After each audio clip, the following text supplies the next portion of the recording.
The ball in my hand, I'ma get it. Put it on me and we win it. Whoever line it up in front, they gon' get it. We them boys that's coming out the league. Whole gang and the whole team and the whole kit, yeah. Good evening, Panther Nation, and welcome to this live stream of Liberty Panther football on the Liberty Panther Sports Network. I'm Joe Roberts. Alongside me is Ross Norwood, producer Richard Ewing in the Catbird seat tonight. We're in Memorial Stadium in Liberty, Texas for this 9-4A district ball game between your Liberty Panthers and the visiting Hardin-Jefferson Hawks. Liberty coming into tonight's contest 0-6, 0-2 in 9-4A, Ross. It's been kind of a crazy year. Last week's game was not indicative of what the previous games for Liberty this year have been. Liberty's been within 10 points in every game leading up to the game last week against West Orange.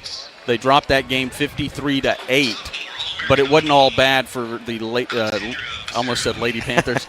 For the Liberty Panthers, I saw some improvements on penalties. There was only one offensive penalty the entire game for Liberty that went against Liberty, and no offensive turnovers, something that has bugged Liberty all year long or plagued Liberty all year long were the turnovers, and so it was big that they didn't turn it over.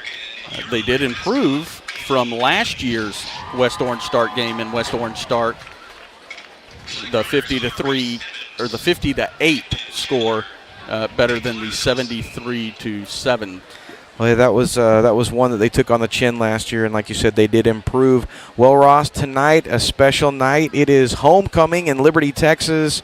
It's always nice. We have some special guests with us here at Memorial Stadium.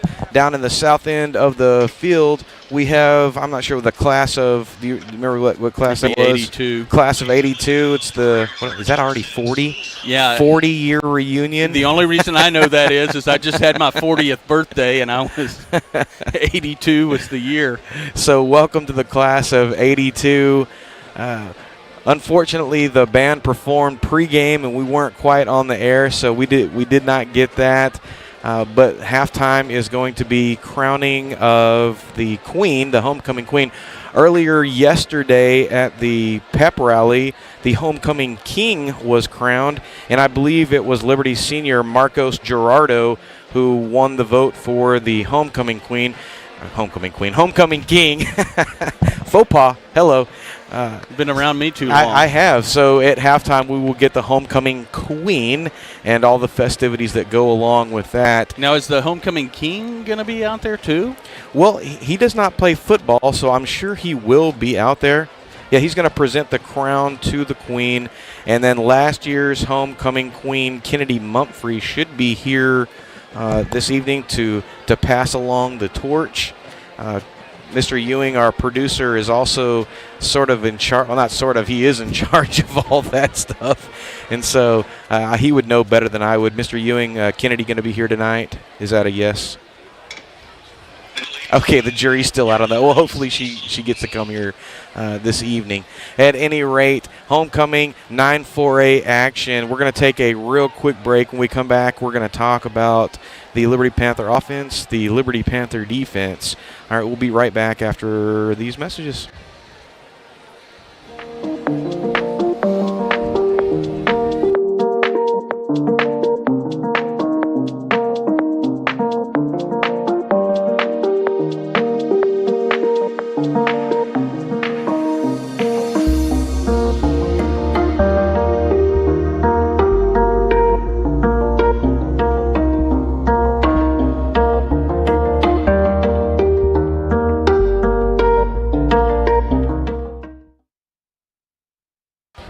Welcome back, Panther Nation. You are watching Liberty Panther football on the Liberty Panther Sports Network. Joe Roberts, Ross Norwood, producer Richard Ewing. Memorial Stadium for this 9-4A district contest between the visiting Hardin-Jefferson Hawks and your Liberty Panthers. And Ross, both teams getting ready to come through their respective tunnels. Under 9 minutes to go before kickoff here. Very important for both teams. A loss by either team essentially puts them out of the playoff conversation, as it were. West Orange Start. No, you're right. Hardin-Jefferson. coming off a tough loss to Silsbee last week, and they're going to look to rebound in this game. Liberty is going to look to match what they did last year against Hardin-Jefferson at home, and that was a big victory, and that opened up district play last year. And with realignment, everything kind of got messed up again, and the schedule now a little later for Hardin-Jefferson. The JV team last night was victorious over Hardin-Jefferson. All right, Ross, let's talk some stats. Panther offense, the leading rusher, I would say somewhat unsurprisingly, senior quarterback Gavin Fontenot leading all Panthers this is sort of a different sort of offense that we're seeing this year. And the Panthers coming through the tunnel right now. Ross, talk about that. Gavin is the leading rusher for the Panthers. He's had 53 carries. Oh, excuse me, I'm looking at the wrong stat there. He's had 87 carries for 322 yards, and he's averaging 3.7 a carry and 53.67 per game as the leading rusher for the Liberty Panthers. And unsurprisingly, his favorite passing target, I believe, is Zach Bro, number 9. Yeah, Zach leads the team in receptions. He's got 26 receptions for 419 yards. He's also caught 4 touchdowns, and he's averaging about 16.12 yards a game for the Panthers, per catch, and 69.83 yards per game. Ross, the Panther offense struggling early on as they tried to get into a rhythm with Coach Lackey's new offensive coordinator, Lincoln Hankey. And every week they got better and better, finally getting into some rhythm the 2 weeks before the West Orange Start game. And then last week they played a bunch better mentally, but had a lot of 3-and-out possessions. The 3-and-out, turn your defense, put them right back on the field. And Liberty's defense has logged quite a few downs this year, and they hope not to have to do that tonight against Hardin-Jefferson. I think this is going to be a good matchup for Liberty. I think the offense will stay on the field a lot more tonight than they have the entire season, and give that defense a little bit of a break. Panther defense, Colby Ewing and Zach Bro sort of leading from the front there. Colby at the middle linebacker spot, and then Zach Bro in the defensive backfield.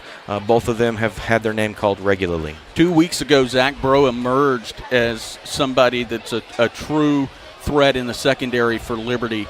He had a really good game with some interceptions, and I don't recall exactly how many interceptions. I think he had 2 or 3. Two or three interceptions. That was a game that Liberty played in very impressive defense in the loss to Jasper. You then have Bo Fowler and Colby Ewing, who have been just a menace in the backfield. A lot of quarterbacks in the district have been happy when the final whistle is blown, and they don't have to see those two anymore this year. All right, Ross, captains to the middle of the field, Gavin Fontenot, Colby Ewing, Manny Freeman, Cord Carter out there representing the Liberty Panthers. The rest of the team lined up at the numbers as we get prepared, and we're going to get what they've decided here, and that's going to be the Liberty has won. They've deferred, and the Hardin-Jefferson Hawks are going to get the opening kickoff, meaning the Liberty Panthers will receive the second half kickoff. Ross, your keys to the game before we start here momentarily. Turnovers. Hold on to the football. Don't, keep that streak going this week, and if they can do that, the offense will be very successful. On the defensive side, I look for big games for Colby Ewing, Bo Fowler, and Colton Bishop. Colton Bishop on that defensive end, and I think he'll be in the backfield quite a bit for the Panthers tonight. For all the athletes and cheerleaders who have worked hard to do this. In Jesus' name I pray, amen. And with the prayer over the athletes, now we'll have the national anthem, and it should be by the LHS chorale or members of the choir under the direction of Miss Christy Bean.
4A action between the visiting Hardin-Jefferson Hawks and your Liberty Panther football team. Under 2.5 minutes to go here before kickoff.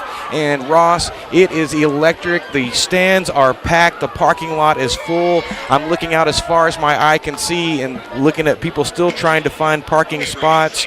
And man, if that doesn't encapsulate Texas football on a Friday night, I just don't know what does. If you're not feeling it, you need to check your heart rate, Ross, and figure out what's going on in your life. It is Friday night, and Texas high school football is getting ready to get underway. The Liberty Panthers set to kick off on this first half, and coming out is the kickoff team.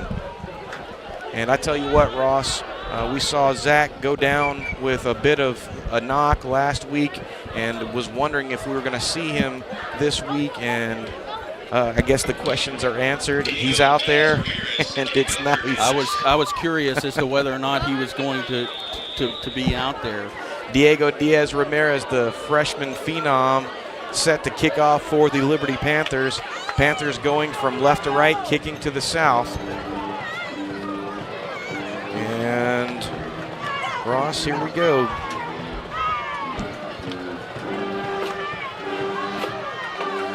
And away it is. And that's going to, actually, it looked like it hit. Yeah, it did hit him. He's going to have to pick that up. Still on his feet and runs into a Panther defender at about the 16-yard line. And that's where the Hawks are going to take over, Ross. Looked like Aaron Shellhammer for the Panthers, although Bo Fowler was right there. Two names you'll hear a lot tonight. Joe, last year I want to say Liberty beat Hardin-Jefferson right here 45-0.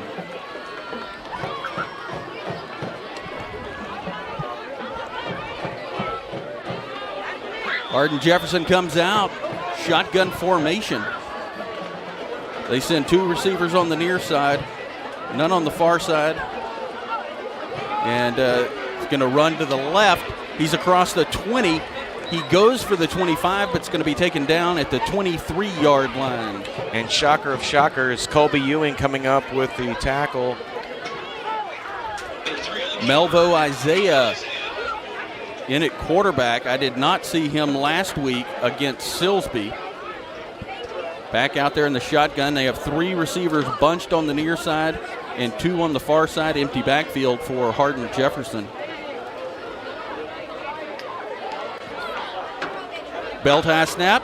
He takes it, runs to the right, and he's immediately swarmed after coming across the line of scrimmage and taken back. Actually, he's going to be for a loss. I was looking at the original line of scrimmage. That's right. Colton Bishop, you said his name before the game started. Colton led him right into the waiting hands of Aaron Shellhammer for the loss on the play. That brings up a third down, and they need the 27-yard line. Ball on the far hash. And we have a new quarterback, Logan Trotter, in at quarterback. He's going to have a back to his right. Well, we don't know exactly. Goes under center, comes back into the shotgun. Two wide receivers on the far side and two on the near side. Rolling out to his right, finds a receiver beyond the first down marker, and it is a first down. And that's Tony Denman with the stop there.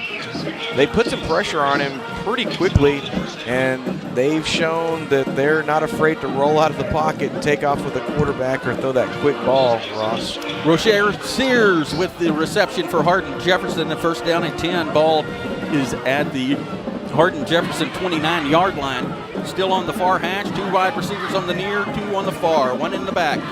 Quick pass over to the right side. Hits his tight end. And it's going to be a pickup of about 5 or 6 yards there. The tight end making that reception, Wyatt Sama. And that's going to be a stop from Landon Curry and Tony Denman again combining to push him out of bounds. Trotter back at quarterback, tells his center something, drops back, one back in the backfield to his right, fakes the snap, looks over to the sideline, going to have two wide receivers on the near side, one on the far side. Goes back to his center, tells him some instructions, drops back into the shotgun formation. Number high snap, handed off, and running up the middle for a couple of yards, maybe one. Oh, that was good defensive line play from the Panthers that time, and it looks like that number 27, Cade Jordan, stepping in to squeeze that back into Cord Carter. Weston Vasquez with the run up the middle. Ball stays on that far hash. It's going to be at the Hardin-Jefferson 36-yard line. One back in the backfield, man in motion from right to left. Trotter rolls to his right, under pressure from Jordan, and he is going to be pushed out of bounds. Well, that was a mistake right there, Ross. He was not even looking at that. That center thought he heard or saw something and snapped that ball. And luckily for Hardin-Jefferson, that didn't sail behind him. And that will bring up a 4th down for Hardin-Jefferson as their punt team comes out. A good stand early for the Liberty Panthers defense. Well, right now the Panther defensive backs are trying to fill out those receivers to see how much respect, how much cushion they're going to actually have to give them, Ross. Dawson Victorian, the deep man to receive this punt. Punt comes in, number high. Punt's up in the air. It's a high spinner. Angling towards the near sideline. It drops, and it is going to roll dead at the Liberty 35-yard line, and that's where Liberty's offense will take it when we come back on the Liberty Panthers Sports Network.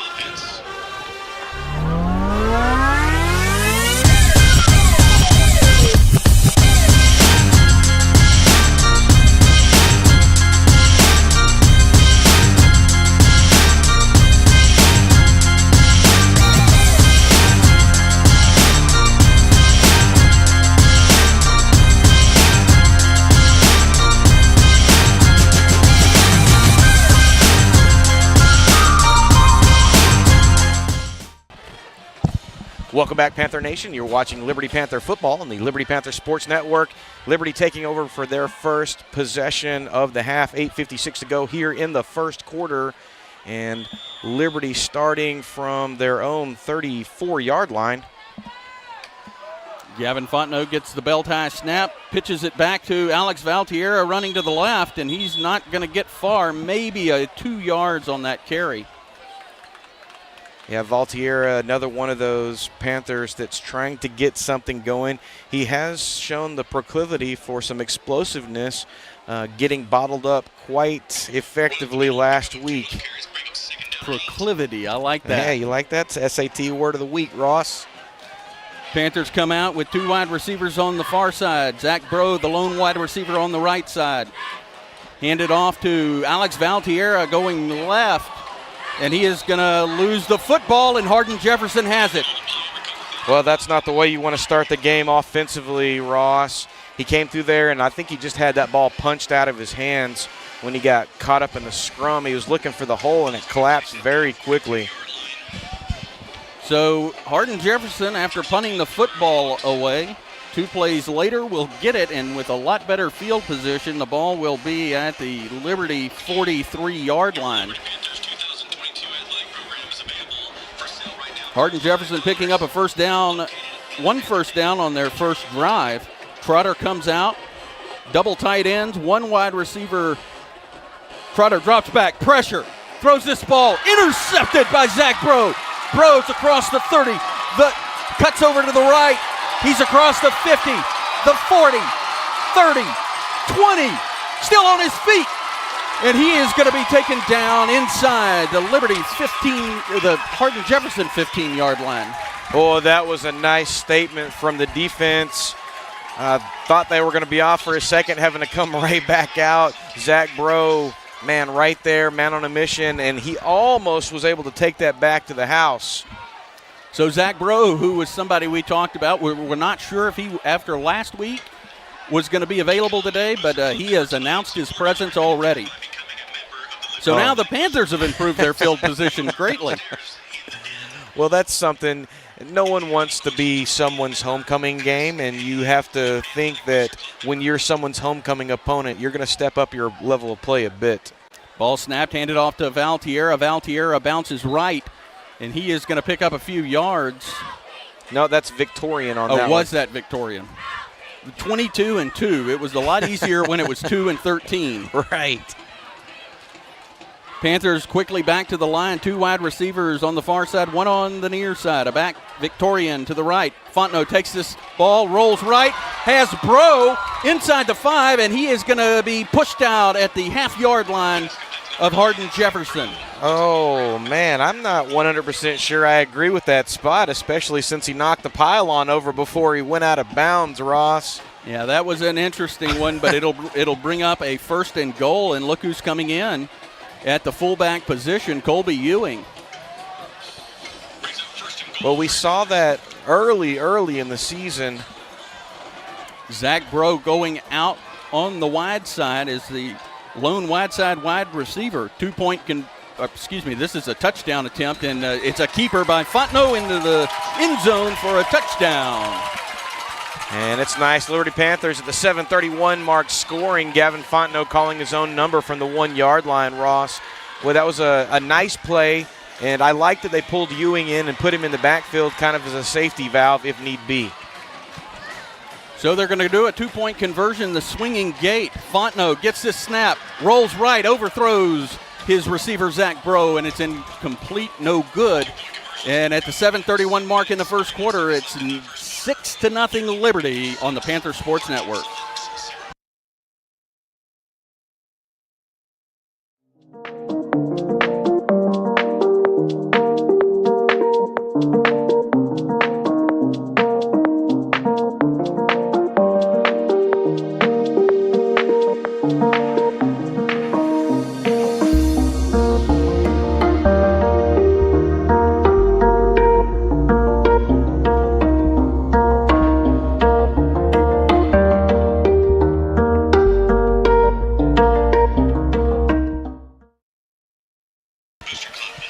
Welcome back, Panther Nation. You're watching Liberty Panther football on the Liberty Panther Sports Network. Joe Roberts, Ross Norwood, producer Richard Ewing at Memorial Stadium. 7:31 in the first quarter. Your Liberty Panthers striking the iron first, and Gavin Fontenot punching it in from 1 yard out.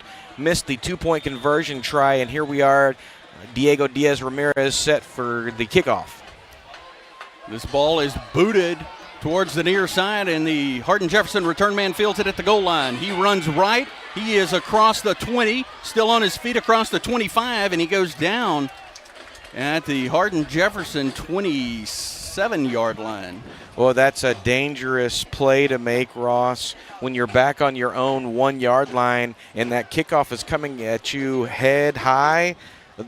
That's pretty gutsy. I don't know if you recall, but last year in that same end zone, Hardin-Jefferson made an unadvised or an ill-advised touch of the football and thought it would be dead, but it was not. It was a kickoff.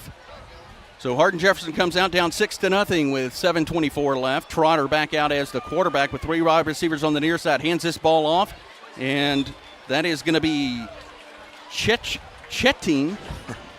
And that was Cord Carter right there. It looked like he was doing a little steer roping, or is that a thing? I'm not country enough for that. I don't know, Ross. They lost one on the play, little clothesline there. Well, he didn't clothesline him as much as it looked like he was jumping all over him. And you're showing me the name, and I'm going to bow to you on how to pronounce that one. Trotter is going to have a wide receiver on the far side, two tight ends on each side of the line, and a back in the backfield. 2nd down and 11. He's going to hand the ball off again, bouncing left and right and then going up the middle, but not far. He gets back to the original line of scrimmage at the Hardin-Jefferson 27-yard line. Bo Fowler, Colton Bishop right there to bottle him up again. And so far, so good. Liberty Panthers playing pretty sound defensive fundamentals.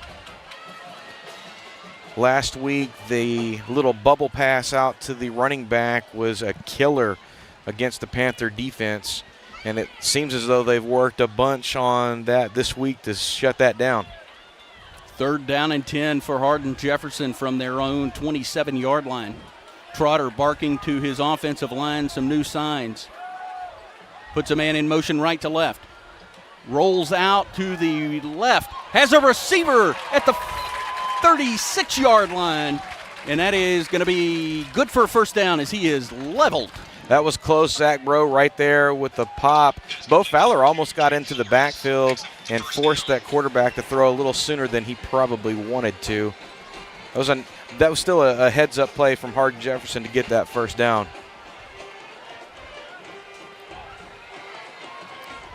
Trotter with one back in the backfield, 2 wide receivers on the far side, a tight end on the near side. Puts the tight end motion, and we've got motion on the line, and that'll be a false start against Hardin-Jefferson. I was just getting ready to say that the Hawks look a bunch better. They look a bunch better this year than they did last year, Ross. You mentioned the big score against them, and they had a lot of self-inflicted wounds last year. First down at 15. Ball now on the Hardin-Jefferson 32-yard line on the near hash. Number high snap handed off to the running back. He runs up the middle, but not going to get much. As a matter of fact, I think he gets right back to the line of scrimmage. It's again Bo Fowler, Cade Jordan, Victor Ruiz all in on the stop for the Panthers. And when you get put behind the chains as they are right now with that loss, it makes some of your play calling a little more predictable, but it can make it some dangerous for the Panthers. Going to be 2 wide receivers on the far side, a tight end on the near side, 1 back in the backfield. Trotter rolls out to his right, looking downfield, has nothing, takes off. He is going to get across the 35-yard line, or they're going to mark him down at the 35-yard line. And that's a nice pickup on third down, but still behind the chains. I'm going to make the reference of reference. Creed got Stapp, arms wide open. Cord Carter came across that defensive line and just enveloped that young man. And you've seen Cord up close. He's not, as Neil used to say, not a small man, or what do you say, a large human being. Trotter on third down and long has a back in the backfield. They're going to send 3 wide receivers on the near side.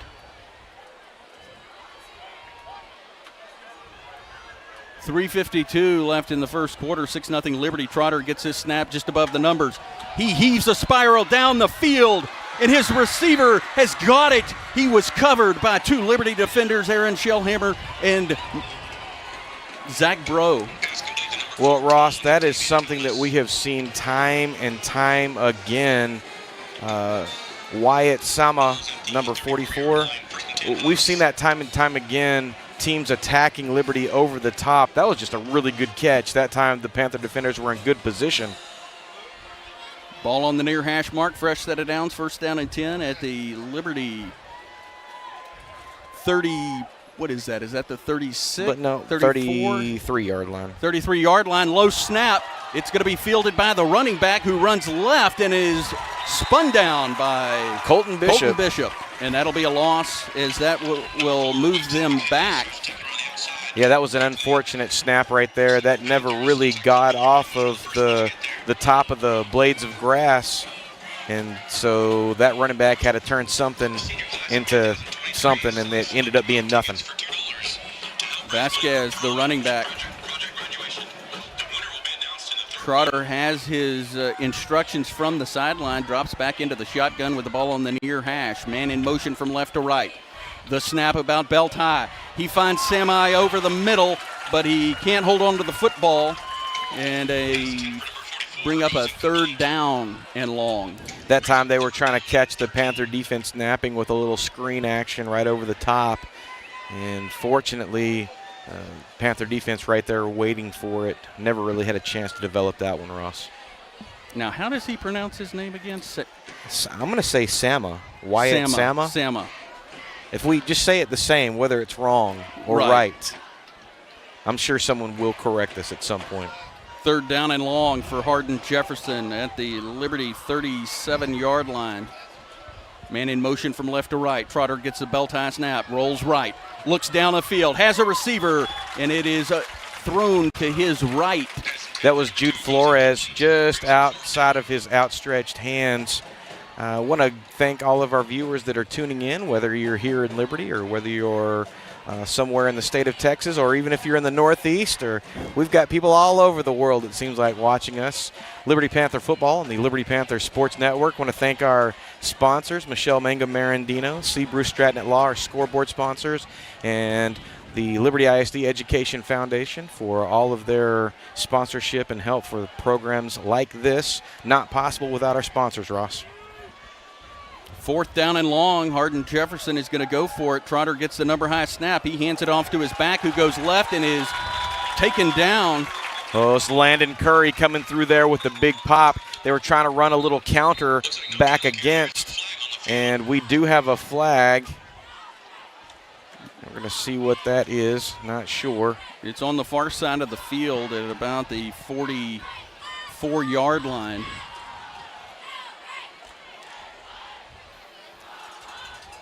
And it's going to be a sideline warning against Hardin-Jefferson, their first sideline warning of the night. So that's not going to negate the outcome of that. So that will bring up was that a turnover on downs? Turnover on downs. So that will be Liberty Panther football. Nice stop by the senior stepping through there. Liberty with really prime field position now, Ross. 2:26 to go here in the first quarter. They're going to be working from their own 38-yard line. Fontenot claps his hands together, gets a belt high snap. He's going deep. He's got Bro and just overthrown at the 30-yard line. Oh, that was just a cat's whisker from a nice connection deep. The two of them have developed some sort of bond throughout the last several weeks of football that's really shaping up quite beautifully. That time not able to make it happen, though. 2nd down and 10, 2:21 left in the first quarter. Liberty with a 6-0 lead. Homecoming for the Panthers. One back to the left, Fontenot. Fontenot gets the snap below the belt, hands it off to Victorian. Victorian goes right, and he is going to go for a little bit, enough for a first down as he crosses the 50-yard line before being pushed out of bounds. What I really love about that run from Victorian, he had several points of contact from the HJ defense and was able to shake that off and stay upright. And you just can't ask more from your back. Number one, hang on to the ball. And number two, when someone hits you, shake it off and keep moving. Ball in Hardin-Jefferson territory at the Hardin-Jefferson, what is that, the 47? Yep, that's what it looks like. Yep, 47. 47-yard line. Fontenot standing in the shotgun formation just on the other side of the 50 at the 48. He's got 3 wide receivers on the far side, 1 on the near. He moves Victorian from his left to right. Gets the number high snap, hands to Victorian. Victorian goes left, now cutting back up the middle. And he is going to pick up about 5 yards on that, depending on the spot. They're going to get down to the HJ 41-yard line, Ross. That's a nice pickup on a first down carry, 5 or 6 yards. That's what you love. Didn't see it out left, so he bounced back in right. That really opens up the playbook when you can reel off a big carry on first down. Liberty looking to add to their 6-0 lead with 1:40 left in the first quarter. Fontenot in the shotgun, puts his back in motion to the right. It's going to be a screen pass, but this one is not going to happen because of movement from Liberty. And to be honest with you, that was probably a break for them. They'll take a bit of a loss on the penalty, but that play was never going to go anywhere, and now they'll get to replay the down. That was a very dangerous thing. The throw was low. Well, he had a defender in his face almost right away. So it's going to bring up a 2nd down and 8 after the penalty. Ball still in the Hardin-Jefferson territory. Fontenot drops back, rolls right. Defender in pursuit, and he is going to be wrapped up. A flag comes in as Fontenot is sacked, but I believe that's there may be a face mask. Yep, that was pretty obvious from my vantage point, especially when I've got binoculars in my hands. That helps. And that's exactly what he's calling, face mask against the Hawks. And that's going to negate that, and it's going to push that forward. Going to push that forward for a first down. And it's going to move the ball down to the HJ 31-yard line. First down, Liberty. Fontenot directs some traffic with 2 wide receivers on the far side. Moves his back, Victorian to his left. Puts Wilkinson in motion. Left to right, another handoff to Victorian. Victorian towards the Liberty sideline down the right, and he is going to be tackled out of bounds at the Hardin-Jefferson 21-yard line. That was a pretty rough bring down from Isaiah. Well, that's when you start getting around that neck area, that gets a little dangerous. They're going to spot this one at the 22 of Hardin-Jefferson. Short of a first down, they need a couple for the first down. Ball on the near hash mark. Fontenot gets the bell tie snap, turns left, hits Victorian in the backfield. Victorian running laterally but can't get around the corner. And the HJ defense had that one sniffed out the entire time, Ross. And so strung him down the line. Going to lose a yard or 2 on that one. Under 30 seconds to go here in the first quarter, Ross. Liberty Panthers leading 6-0. Let's see if they're going to get off of. They've got time to get a playoff if they choose to do so. And the difference in the play clock and the game clock is a few seconds. And they're not going to do that. They're going to go ahead and let that run out, Ross. With the conclusion of quarter number 1, your Liberty Panthers 6, Hardin-Jefferson 0. We'll be back after this message.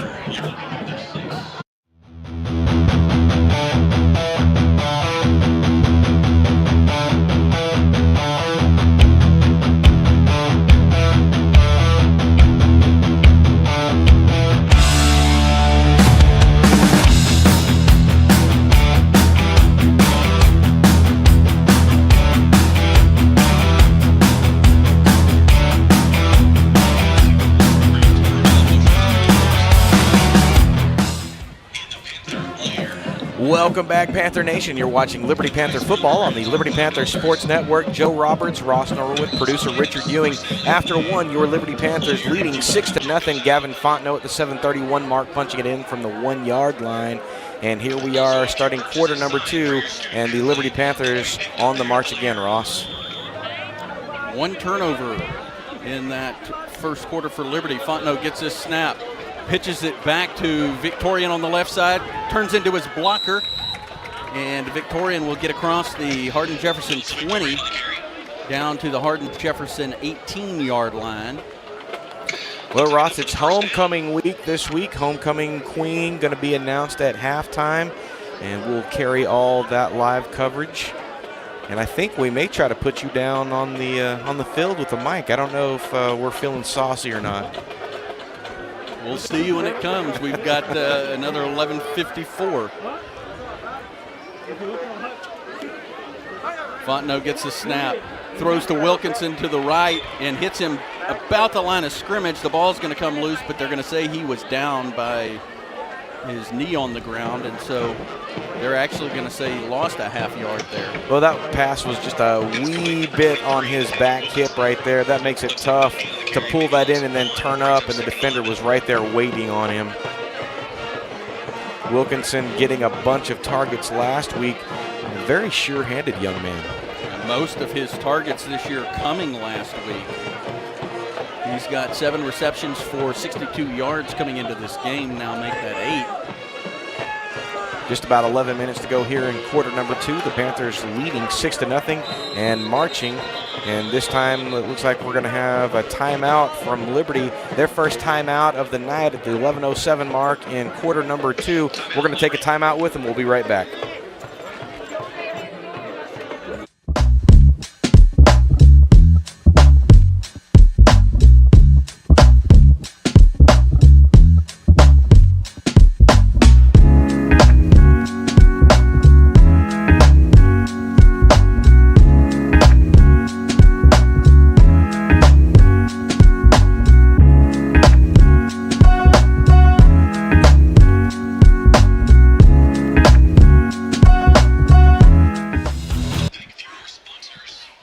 back, Panther Nation. You are watching Liberty Panther football on the Liberty Panther Sports Network.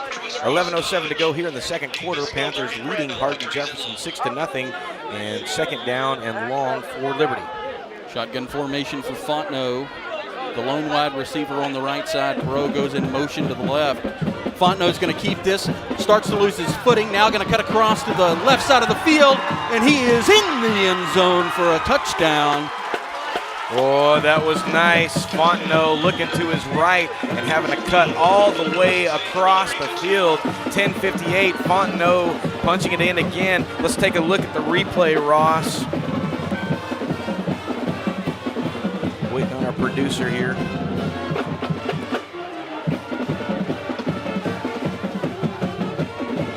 They are going to go for two again. Nope, now they're going to drop back, and Diego Diaz-Ramirez is going to attempt the extra point. Bro with the hold. The kick is up, it's low, and it is good as it just gets over the upright. I think someone may have gotten a piece of that. 10:58, and the Liberty Panthers leading 13-0. We'll take a break. We'll be right back.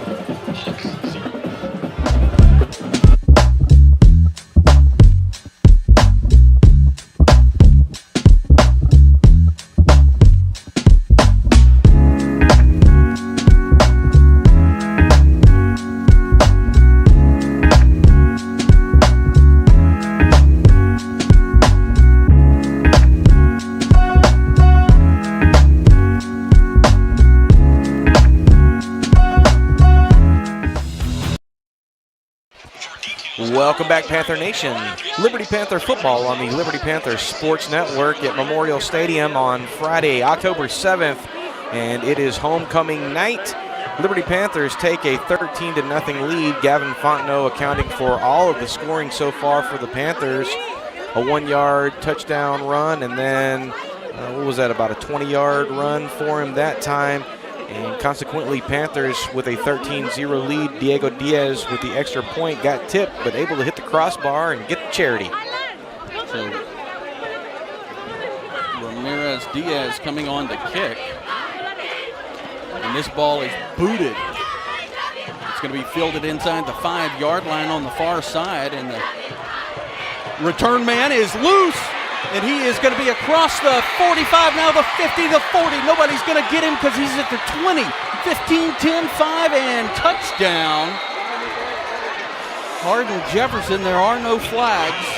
Well, that was just poor. That was poor position right there, Ross. There's nothing else that I can say about that.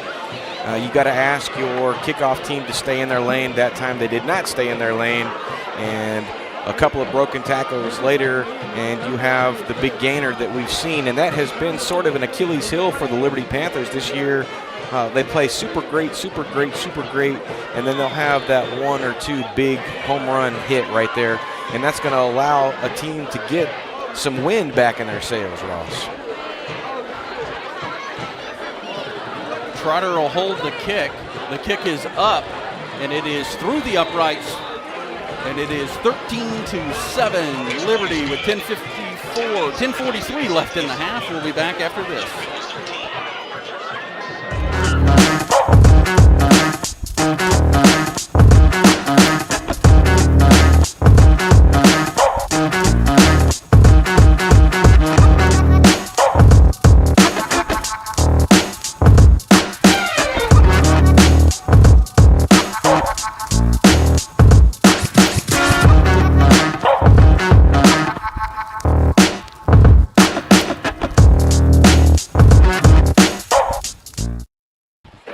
Welcome back, Panther Nation. You are watching Liberty Panther football on the Liberty Panther Sports Network at the 10:43 mark.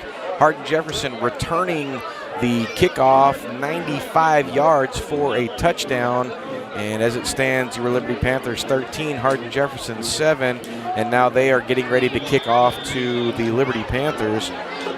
Mason Adamic, number 15, the return man who scored for Hardin-Jefferson. Let's see if we can get some juice of their own, Ross. Deep man for Liberty, Bro on the far side. Victorian on the near side. The kick is off. It's going to be short, angles towards the Hardin-Jefferson sideline. Bounces off the Liberty returner. And we have got a Turnover. Hardin-Jefferson comes up with the ball, the second fumble of the game for the Panthers. And Hardin-Jefferson gets that ball right back. Well, they have clearly watched film, because that's not the first time that Pooch has gone and been lost by the Liberty Panthers. And moving forward, if they really want to be competitive, they've got to cut out these self-inflicted wounds, Ross. So Hardin-Jefferson gets the ball inside their 35, or inside the Liberty 35-yard line at the Liberty 33-yard line. On the far hash, Trotter looking over to the sideline. Now we're going to have some personnel come in and flags fly. We're going to have an illegal substitution. I'd say right now that kickoff return putting some momentum on Hardin-Jefferson's side, and they're trying to take advantage of that. And moments like that are when you are most vulnerable, because the other team is just all juiced up and they're ready to go. They are going to wave that off. I could only think of illegal substitution, but they're the offense. So 2 wide receivers on the near side, 2 on the far side. Trotter with the back to his right. Gets his number high snap, throws left, hits his tight end. And his tight end's still on his feet. He's inside the 15-yard line. But they're going to say he stepped out of bounds at the Liberty 17-yard line. Wyatt Sama, he's a big boy, Ross. And though the Hawks have not won a game this year, they do have some weapons, and he's one of them. And he was targeted quite a bit in that game last week against Silsbee. 2 wide receivers on the, well, they're going to say 3, but they're going to put Sama in motion from right to left, handoff up the middle. Now cuts left, and runs right into Sama, who was his blocker. Be Colton Bishop, number 25, on the stop for the Panthers. Very important that the Panther defense gets this back under control. And they do have a pretty decent kicker over there, Ross, so if they could hold them to none, or at the very least 3, that would be a win for the Panthers. Trotter rolls left, looks for his receiver on the sideline, past the first down chain, but it goes incomplete. Trying to find Sears over there, and he just had the gun sights a little too high. 10 minutes to go here in the second quarter. Liberty leading HJ 13-7. Ball is at the Liberty 14-yard line, just on the inside of the far hash. Man in motion from left to right. Trotter rolls right, turns back, sees Sama. Sama's got the ball across the 10, the 5, and he is in the end zone for a touchdown. Well, that was too easy right there. Sama showed block, and then he just released right away. The defense went with the quarterback, and he was all by himself and effectively just walked in for that touchdown. Adamic comes on to kick the extra point. Trotter will hold. Snap back, holds down, kicks up, and it spins through the uprights. And Hardin-Jefferson takes their first lead of the game, 14-13, with 9:53 left in the first half. On the Liberty Panther Sports Network, more after this.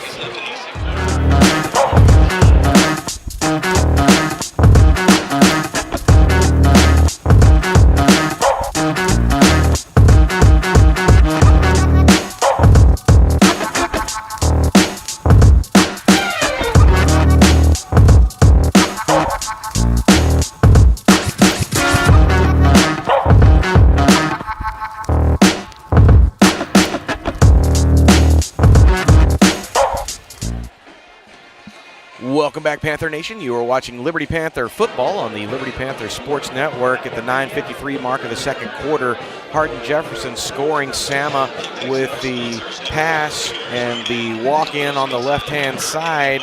And now, in the matter of just a minute or so, the Hardin-Jefferson Hawks have totally turned the momentum on its head with a 95-yard kickoff return, then effectively getting an onside kick, and then scoring almost immediately.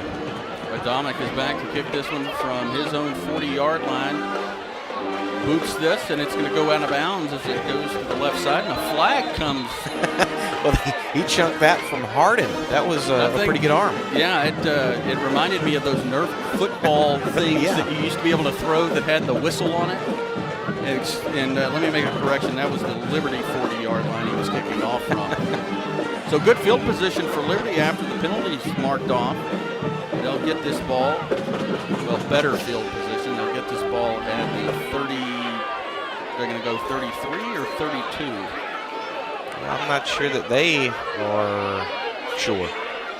They're still talking about it. They haven't put the ball down. It's going to be very important for the Panthers to have a statement returning here, Ross. Very, very important. They've decided on the Liberty 33-yard line.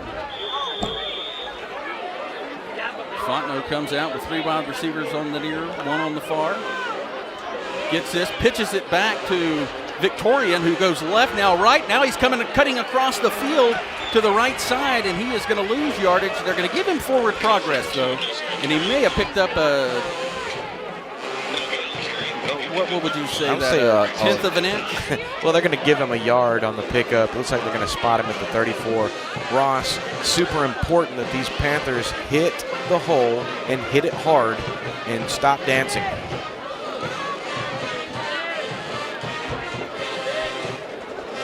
Fontenot moves Victorian to his right. Snap comes in at the knees. Quick strike by Fontenot, and it's in and out of the hands of Zach Bro, who had to dive for it. Well, that's fairly uncharacteristic, although I am kind of glad he didn't catch that because he was about to be on the receiving end of a hammer.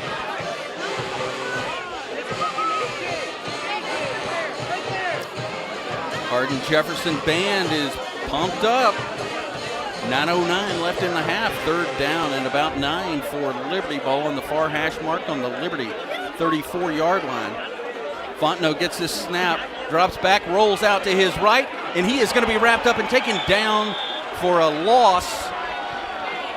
And he will be down at the Liberty 32-yard line. And so they're going to have to send out the punt team. Yeah, that's not the response that they were hoping to get, Ross. Liberty is kind of reeling right now. Hardin-Jefferson has to be feeling very good at this point. Down 13-0 and completely taking control of the momentum. Diaz will kick this one. Almost blocked, and I think they got a piece of it as it flutters over to the far side and will be killed in Liberty territory at the Liberty 49-yard line. I'm not sure, Ross. Don't kick it back over to me. I got to catch my breath, brother. Liberty Panthers right now, they are going to get the ball to start the second half, but they have got to get this under control, Ross. And right now it's just not under control. 8:25, a 14-13 Hardin-Jefferson lead, and they have the ball at the Liberty 49-yard line. Trotter drops back, finds Sama over to the left side, and Sama is going to get the ball and just keep moving forward a little bit as he was taken down. Well, this is definitely not the Hardin-Jefferson Hawk team that we saw on film in previous weeks. They are fired up and coming out, and right now, the last couple of minutes, hitting on all cylinders. Well, you said it when it happened, the momentum flip. It's crazy how that can happen in sports. You're sailing high, and then just one play, and then it's flipped on its ear. Trotter takes the snap, is going to hand it off to his back, goes left, doesn't have anything, cuts back right, and is wrapped up and maybe gets the line of scrimmage or a yard. Now that's what I like to see out of the Panther defense, swarming, holding people up until the next guy can get there and stopping them from ripping off big chunks. So that is going to be short of a first down. It'll be 3rd down and very short, a yard at most. Ball on that far hash mark. Trotter sends 2 out on the near side and a receiver on the far side. Stomps his foot down on the turf and looks over to the Hardin-Jefferson sideline for the play. drops back. He's going to hand this off to his back. Goes right across the, the 34-yard line. Yeah, Aaron Shellhammer, Cade Jordan stepping up for the stop for the Panthers. Shellhammer did a good job of reading that and pushing him back inside to Jordan. First down and 10, Hardin-Jefferson from the Liberty 34-yard line. Trotter. Shotgun formation, and they got a head start, and they will lose 5 yards on the false start. Well, this is what the Panthers need to capitalize on, Ross. They get them behind the chains, and then they did that earlier. They had them multiple times behind the chains, and then on third down, they allowed them to get a first down, and this is where they have to stop that. False starts are something that have been a problem for Hardin-Jefferson this year. This is the second false start for the Hawks in this game with 6:30 left in the half. They do have a 14-13 lead. Sama's lined up at tight end. Trotter will have a back to his right. Vasquez, he hands it off to Vasquez. Vasquez goes left. He's across the 35 and the 30. And we'll see where they spot this. They're going to give him the 30, not the 29. And a nice pickup there on second down.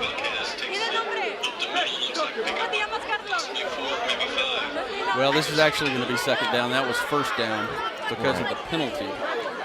Right, that was a big chunk play right there. That was what I was referring to, not letting them get back in front of the chains. Because now they're in second manageable territory right now.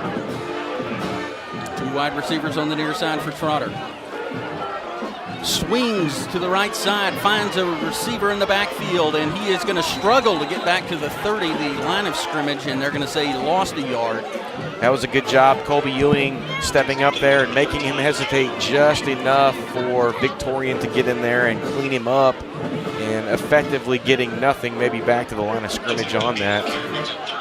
They're going to say a loss of a yard.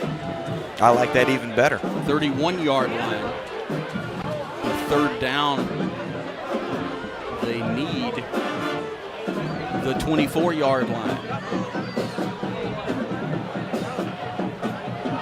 Trotter on the near side. Ash rolls left. Throws to a receiver over the middle. The receiver over the 20. The 15-10. He's going for the corner of the end zone, and he gets it. That was Touchdown. Flores right there, and he was just all by himself, sat down in a pocket right in between the linebackers and that defensive line, and then cut all the way back across the field.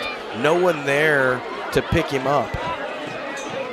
You would say a tale of two halves, Joe, but really a tale of two quarters. Right, the first quarter and some change, all Liberty, and then the rest, this probably last 6-7 minutes has been all Hardin-Jefferson.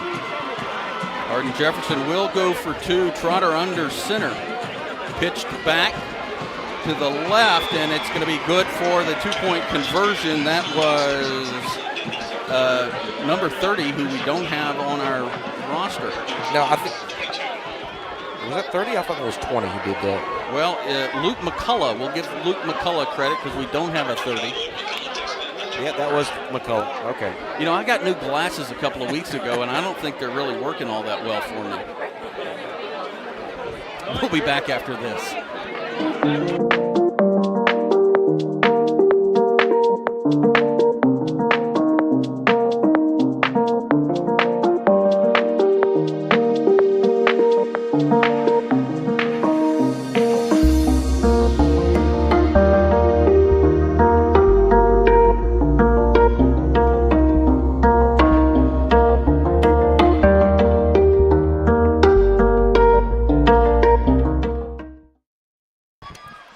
Welcome back, Panther Nation. You're watching Liberty Panther football on the Liberty Panther Sports Network. 4:37 to go here in the second quarter, and Hardin-Jefferson striking again. Flores taking it about 25 yards or so for the touchdown, coming across and now getting set to kick off Hardin-Jefferson.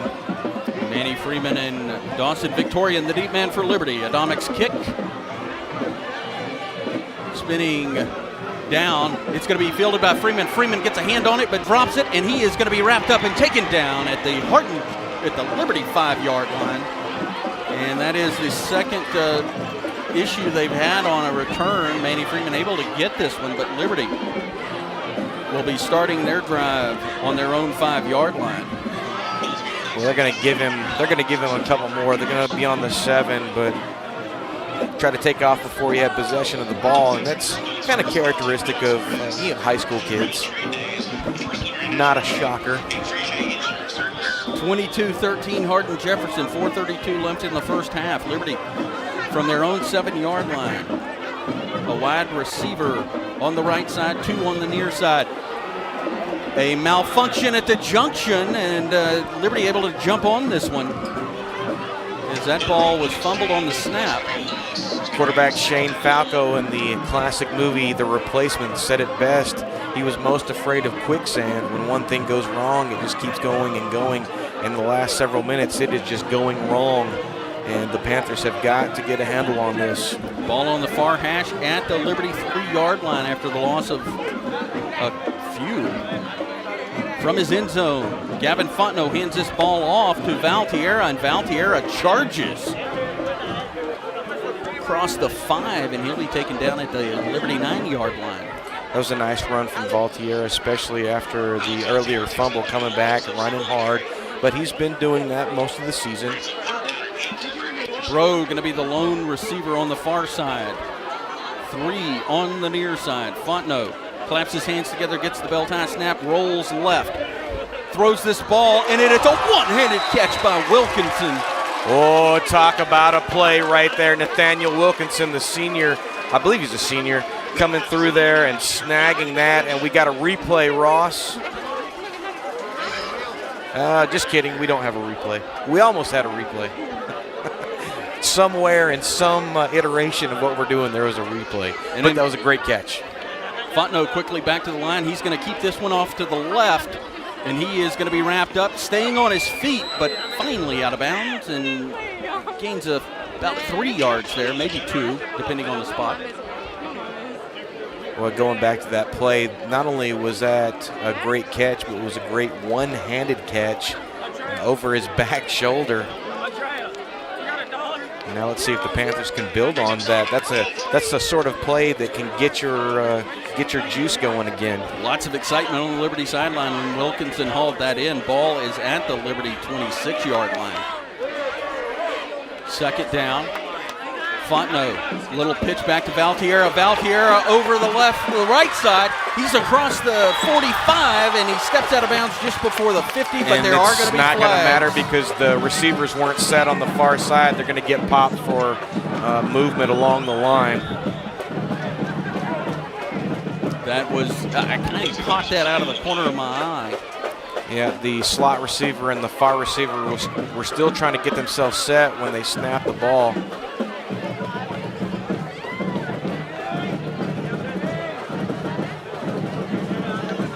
This is something you talked about earlier. The Panthers played fairly mistake-free as far as penalties go last week. They're actually calling a personal foul, helmet-to-helmet contact against Liberty. And that was one we didn't see. Yeah, did not see that one. I, like you, thought that the receivers were not set. Well, the linesman over there threw it initially, so that's what he threw it for. There must have been something else that happened because he threw it right away. Second down and very long. Fontenot rolling right, looking for Bro down the Hardin-Jefferson sideline and just out of his outstretched arm. And it'll bring up a third down and the same very long. Still trying to find a connection between those two. 2:16 to go here in the second quarter. Panthers with an early 13-0 lead, and now on the wrong end of a 22-13 score. The second quarter has been Hardin-Jefferson, all Hardin-Jefferson. Joe, what is the third and very long play here? Well, I don't have my Madden in front of me, or I'd draw something up. Valtierra, the lone back in the backfield to Fontenot's right. Fontenot gets the snap, drops back. He's under pressure. He's hit as he throws. Wilkinson dives for it, but incomplete. Couldn't make magic that time. He almost was able to get out of that and get something going. And then back to your play, it may have been the annexation of Puerto Rico that I might have drawn up. Fontenot, the defender that put the hit on Fontenot. On Fontenot. Yeah, Fontenot to Fontenot. Fontenot to Fontenot. So Diego Diaz-Ramirez comes on to punt. He's going to stand in the Liberty end zone. Low snap rolls back to him, but he quickly gets this ball off. Fair catch is called for, and Hardin-Jefferson will start their drive at the Liberty 41-yard line on the Liberty Panther Sports Network. 22-13 Hawks after this.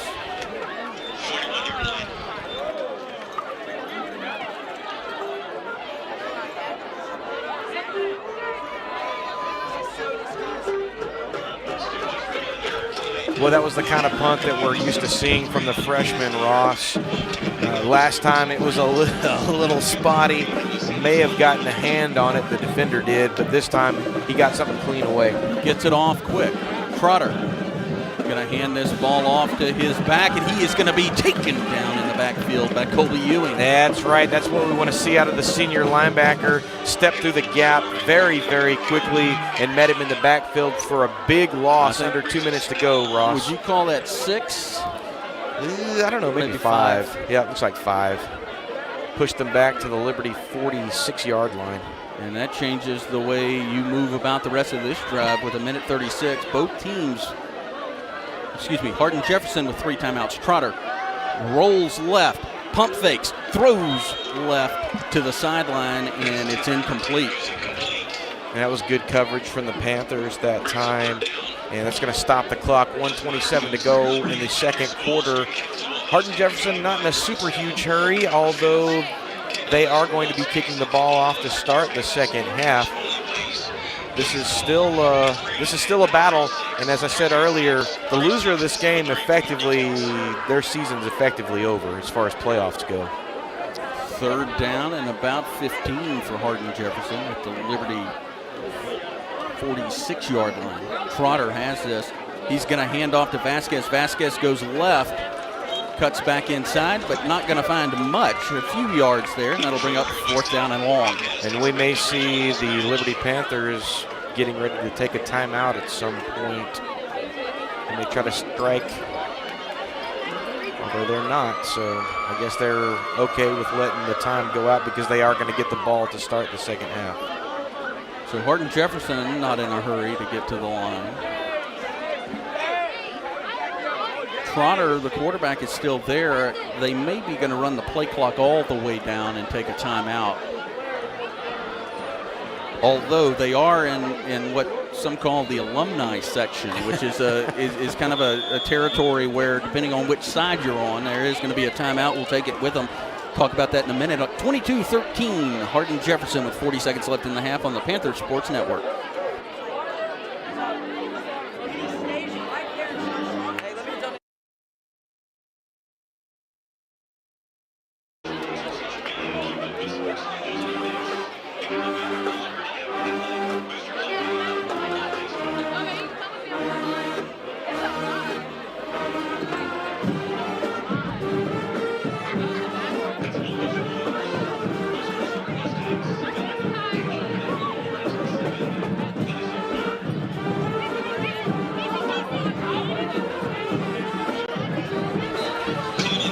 Welcome back, Panther Nation. You're watching Liberty Panther football on the Liberty Panther Sports Network. 40 seconds to go here in the second quarter. Liberty trailing 22-13. 4th down for Hardin-Jefferson, and they are getting set to punt the ball. Dawson Victorian back deep for the Panthers, sitting on his own 10-yard line. Snap back. Adamic gets this kick off. A nice kick. Angles towards the far sideline. Takes a Hardin-Jefferson bounce, and it's going to roll out at the Liberty 6-yard line. Yeah, that was a nice punt from Hardin-Jefferson. And the Panthers going to have 30 seconds and a couple of timeouts to work here to do something. And I'm not sure what they're going to draw up here, Ross. There's a ton of territory to work. The kind of the cost-benefit analysis here is to just run the clock. Right. Being this far in your own territory. Well, sometimes when things are going wrong, you just want to get out of the situation, let that situation wash over you, recycle, get yourself put together at halftime, and then come back out with the adjustments. So the Liberty offense back at the line. Fontenot back in the shotgun, back to his left. And he's going to fake the handoff. He is scrambling a little bit, now coming back to the near side. Doesn't have anybody, and he is going to stay on his feet as he crosses the 25. Or is that that's the 15 That's he the crossed. 15. That's going to be good enough for a first down and a timeout from Liberty. But we're going to stay here. We're not going to go to a commercial. We'll stay here with such little time left. There's no reason to go to that, Ross. So we've got Liberty with Gavin Fontenot rolling, and we've got the replay now. There we go. And man, he does such a great job of avoiding stuff and then making things out of nothing. So the ball is going to be at the Liberty 17-yard line. Only 19 seconds remain in the first half. Liberty, after taking that timeout, will have one remaining. The clock does stop on first downs momentarily. Working from the near hash at the Liberty 17-yard line, Gavin Fontenot, empty backfield. 3 wide receivers on the far side. Puts Victorian in motion from right to left. He's going to hand off to Victorian, who sweeps around to the near side. He's across the 20, the 15, the 25, and steps out of bounds at the 29-yard line. That was a nice run from Victorian. 12 seconds to go here in the second quarter. And who knows, maybe we can make some magic happen, Ross. And a veteran move by Victorian, not trying to go for that extra yard or two there, getting out of bounds, preserving that final timeout for Liberty.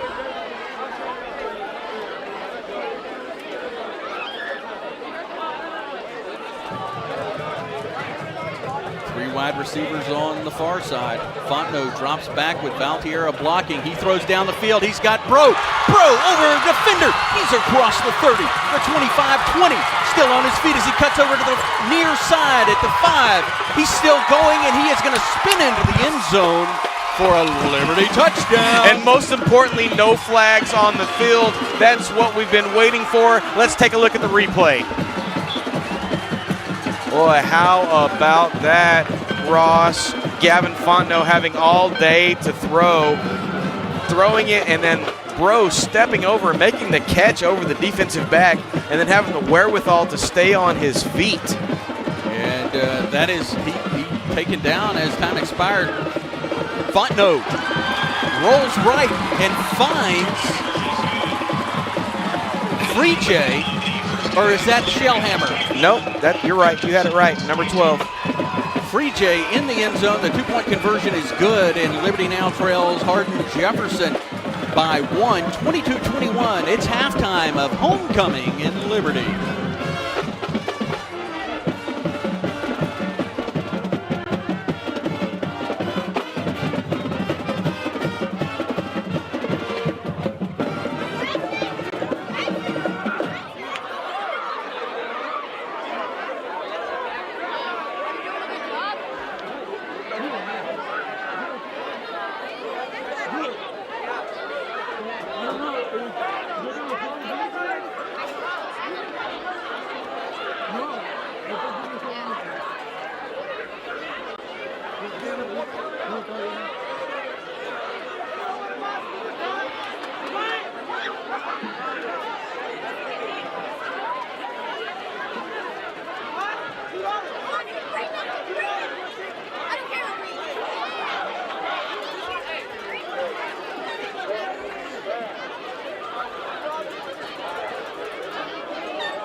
evening, ladies and gentlemen, and welcome to halftime featuring the Big Blue Machine, color guard, twirlers, and starlets.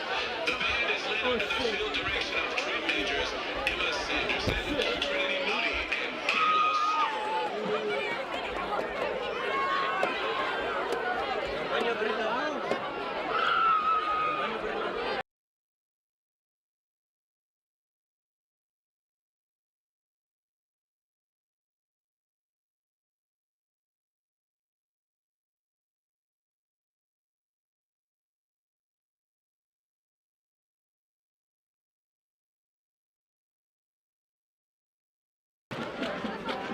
Yo, put this shit. You motherfucker. Desaprieta este pendejo. Mételo. No shit. No lo ven a tirar, era Alejandro. ¿Dónde? Starlet of the week is Queen Mary Grace Knowles. Social representatives are Katie Stone, Mary Grace Knowles, Justice Fippen, and Caitlin Turner. The 2022-23 Starlet officers are Second Lieutenant Clara Robertson,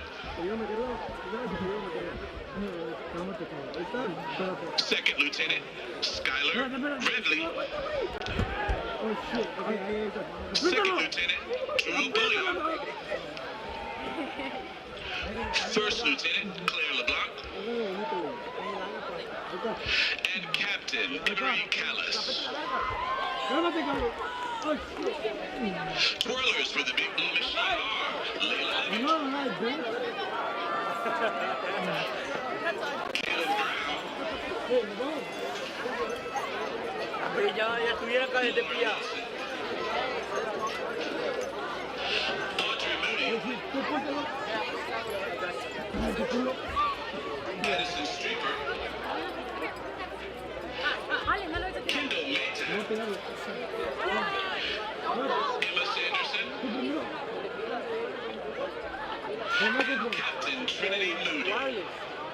The twirler of the week is Sanderson.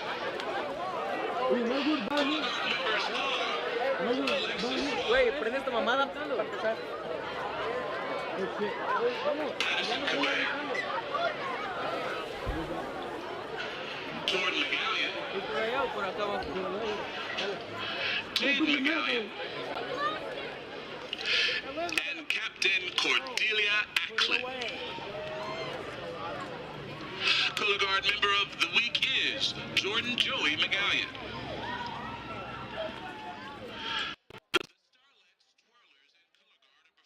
The Starlets, Twirlers, and Color Guard are performing their feature this week to Blue Rock from Disney's Camp Rock.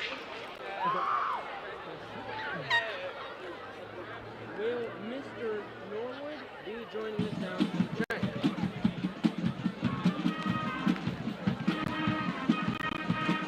What is that? Hey,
The Starlets are under the direction of Hillary Bricker and Michaela Canapa.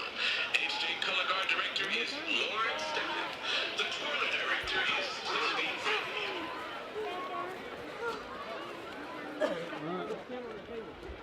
On the table. Band students of the week are Colton Slayer Ray and Sarah Sassy Shrek. The HJ Band is performing the wild contest drill tonight, featuring Success March, Summit March, and Precision Fanfare.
for the Hardin-Jefferson fight song.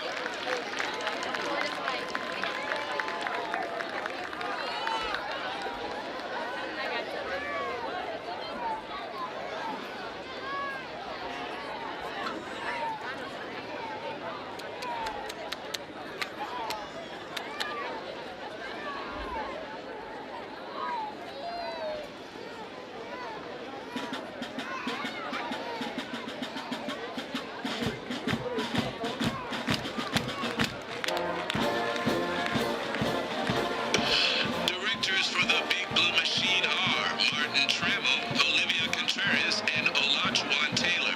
Thank you and good night.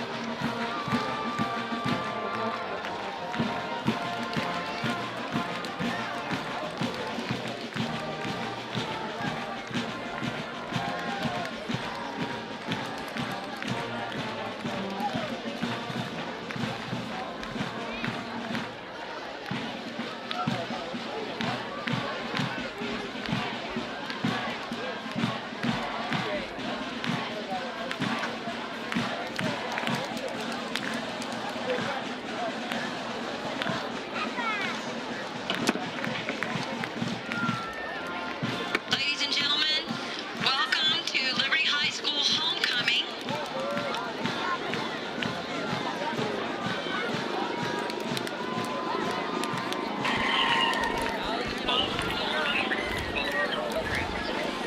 All right, Panther Nation, welcome to halftime here at Memorial Stadium. Your Liberty Panthers trailing 21-22. Huge touchdown catch from Gavin Fontenot to Zach Bro.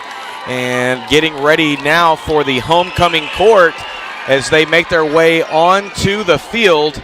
The Liberty Panthers getting ready to crown the homecoming queen 2022.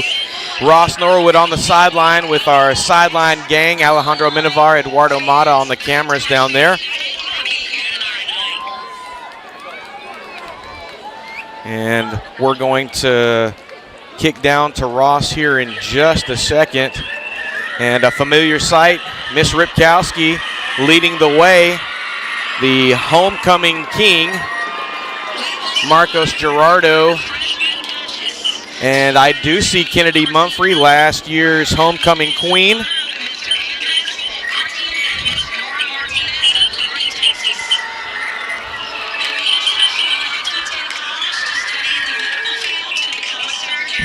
Such an exciting piece of business right now. I love seeing Miss Ripkowski out there on the sideline. It doesn't feel like a Friday night without seeing her down there, and it's definitely not a homecoming without her.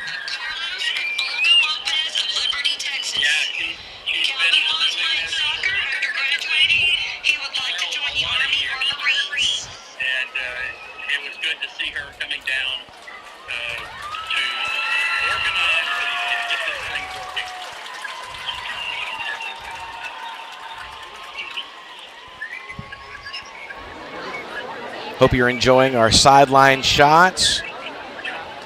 Trying some new stuff out, as we always try to do on the Panther Sports Network, to be innovative.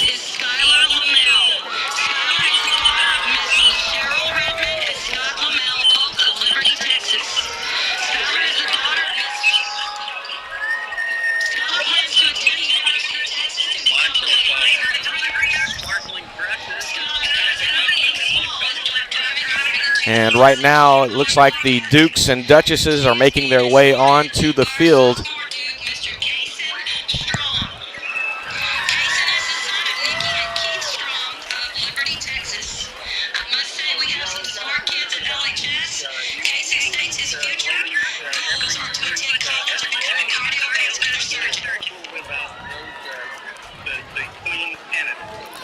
Well, I would love to lay all the information that I have down, Ross, if I could. And I'm going to apologize right now. I'm trying to communicate with you, Ross, via phone and then listen on my headset. Producer Richard Ewing doing such a great job being innovative to make sure that we can get cool stuff like this. So I'm having a bit of a hard time hearing you, not anything on your end. I believe you asked me about the Queen candidates, if I heard you correctly. Okay, as they make their way out on the field, I'll try to give a little bit here and there. Right now, again, they're making their way through the Dukes and Duchesses, so I don't know that I'm not sure that we've got to the Queen candidates yet. This may be our first one coming up. Oh, no, producer Richard Ewing shaking me off there. I came out of the bullpen a little too early on that one, Ross. Well, you know, the combination of me not being able to hear and me also being a little blind is not helping me out much.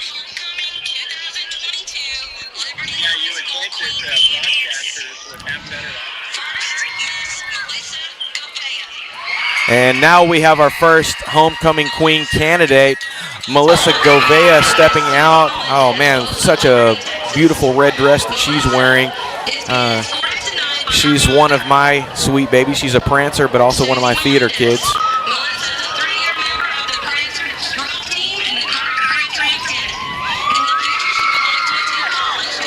So she is queen candidate number 1, Melissa Govea.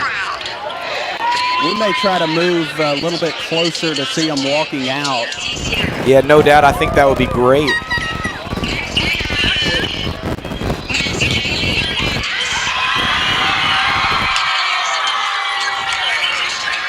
And now we're getting our second queen candidate moving onto the field. And I'm trying to see the face here because oh, and this is Kaylee Hernandez. Kaylee Hernandez, cheerleader, one of the cross-country team members, and seems like she's the Swiss Army knife of Liberty High School. She's involved in just about every single organization that you can think of, Ross.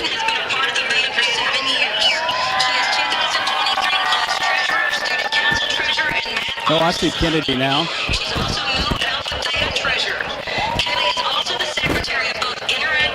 And it sounds like Miss Christy Bean is doing the announcing right now from the press box.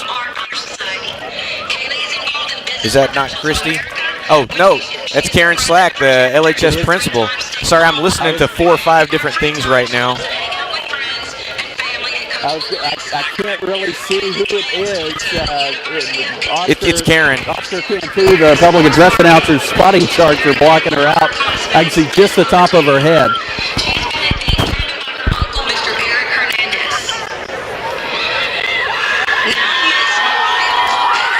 Now Mariah Lopez, the 3rd homecoming queen candidate, making her way onto the field. Mariah plays soccer for the Lady Panthers, among other things that she does at the high school.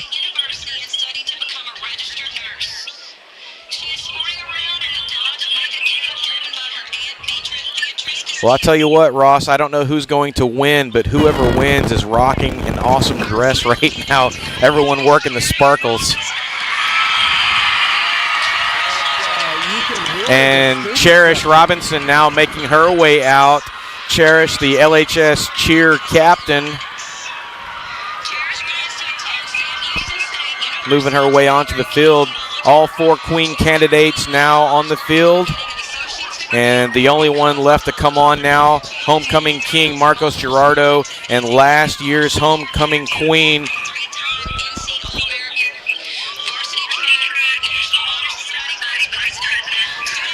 Kennedy Mumphrey getting set to pass off the crown. Miss Rutkowski down there.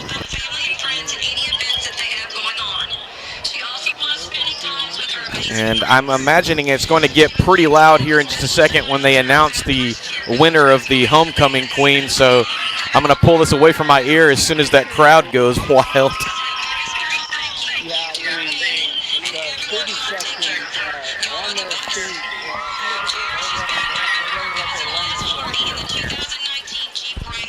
Ross, having a hard time hearing you. Got to have the microphone. Oh yeah, I wasn't sure if I was still on the microphone. Yeah, you are live, brother. Kennedy Mumphrey turning and waving to the crowd. Marcos Gerardo, the homecoming king, waving to the crowd. Mr. Dapper himself.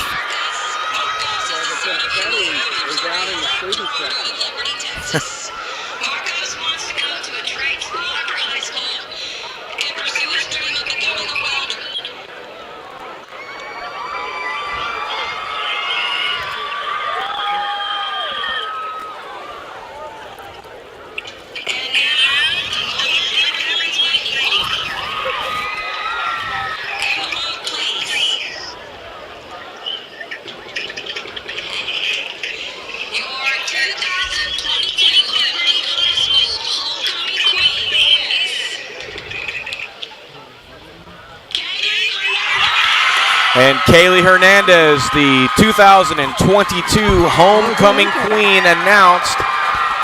Marcos Gerardo, the Homecoming King, and last year's Homecoming Queen, Kennedy Mumphrey, walking out to hand flowers and a crown. Ross, maybe we can work our way over there and get some shots, and maybe when she steps out, maybe pull her aside and talk to her for just a second, Ross. Yeah, so as anticipated, the student section going crazy on the announcement. They're excited, and I can tell she's very excited. Well, I'm not sure if it's every young girl's dream to be homecoming queen, but it's got to be up there on the top 10 list. Yeah, and it's good to see Kennedy. It seems like just yesterday we were here, and she was being crowned the queen. How time flies. That time does fly. Getting a wonderful field shot from our field camera, Alejandro Minovar, Eduardo Mata, field camera operators down there with you, Ross Norwood, the man on the sideline. Now we got our top-end view of this homecoming court, getting all the pictures taken. Both teams on the north end of the end zone getting warmed up. Just about 2 minutes to go here in halftime. Your Liberty Panthers trailing 21-22 and set to receive the opening half kickoff. And we're waiting for Kaylee to step off so you can talk to her real quick, Ross. Actually, let's do what's her walk off the field. What an exciting night for these young people. What an exciting time, homecoming night at Memorial Stadium.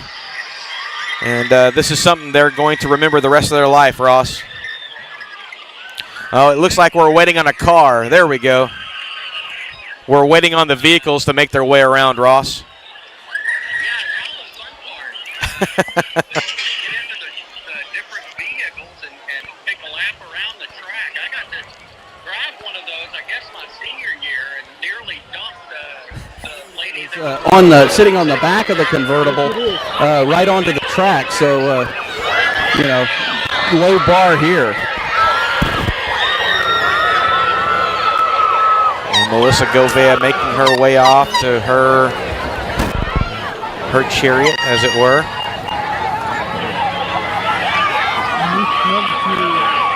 Followed by the rest of the homecoming court.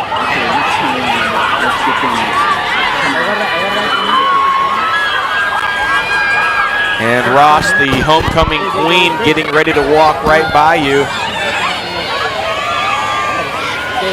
Yeah, and congratulations. See if you can talk to her real quick. We'll talk to her. Go ahead, here. Ross. So, what are the feelings right now?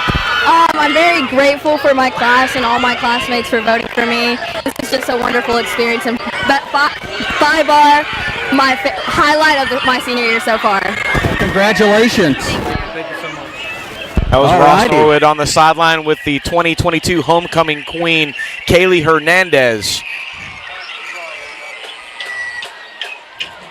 And as they're making their way out, the Liberty Panthers coming through the Big Cat Tunnel, and we're just about ready to go for the second half of action at Memorial Stadium.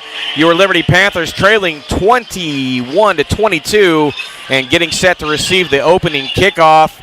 We're going to take a quick commercial break, and then we'll be right back.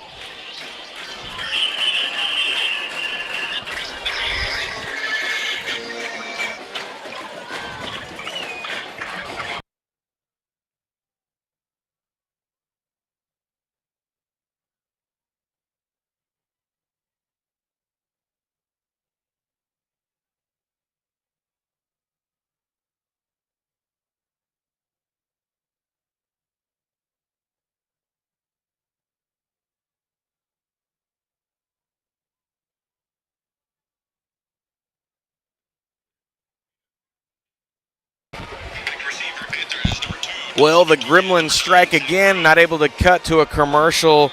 You're watching Liberty Panther football on the Liberty Panther Sports Network. Joe Roberts, Ross Norwood, producer Richard Ewing, and Liberty Panthers getting set to receive the opening kickoff of the second half Back deep for the Panthers, number 2, Dawson Victorian, number 9, Zach Bro, and the kick is going to be high and short. Going to be fielded cleanly, and the Liberty Panthers are going to take over and start on their own, looks like 33-yard line or so.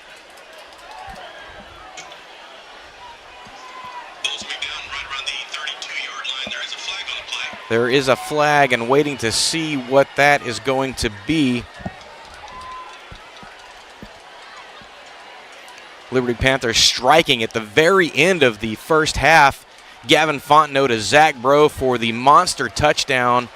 Zach Bro coming over the top and staying on his feet and working his way all the way down to score. And they're going to have the ball on their own 32-yard line. Far hash mark, Panthers working from right to left and going north. This time Valtiera with the ball up the middle and able to pick up a good chunk of yardage and going to be down at the Liberty 39-yard line. And that's going to bring up second down and a couple for the Panthers. Fontenot again, shotgun formation. Rolling to his left. Still on his feet. And finally getting pulled down by number 20, Luke McCullough. And Fontenot going to pick up enough for the first down. And that's going to move the chains. Panthers on their own 42-yard line. 1st and 10. Fontenot again, shotgun formation, 3 receivers to his right, lone receiver to his left. Valtiera with the ball over the right-hand side. Finds a hole, still on his feet, finally getting brought down, but not before moving into Hawk territory, getting pulled down at the Hardin-Jefferson 49-yard line, and it's going to be close to another first down, second down and short for the Liberty Panthers. Again, some nice action shots of the homecoming court as they're making their way around the track here on homecoming night in Liberty, Texas. Gavin Fontenot again, shotgun formation. Going to hand the ball off this time to Valtiera, and the hole's going to get stuffed quickly by number 50. And that's going to be Josh Samler, who's going to bottle up that, and that's going to bring up third down and short. Valtiera not able to get anything going, getting back to the original line of scrimmage. Fontenot again. And this time Valtiera squirts through the middle and may have gotten back to the original line of scrimmage, but depending on where they spot this, it's going to be close. They may have to bring out the sticks here. I'm not sure. And they're going to say he's just about a half a football short. That's going to bring up fourth down and extremely short for the Liberty Panthers. And they are going to go for it here. Fontenot again, shotgun formation.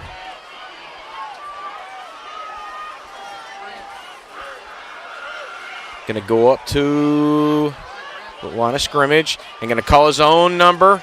Going to push through the snap and the holder good. Fontenot's going to push forward and going to pick up enough for the first down. And Zach Bro getting into a bit of a kerfuffle with one of the Hawk defenders. 9:12 to go here in the third quarter, and that's going to move the chains. Liberty Panthers with the ball on the Hawk 46-yard line, far hash mark. 1st and 10, Hardin-Jefferson. Or rather, 1st and 10, Liberty.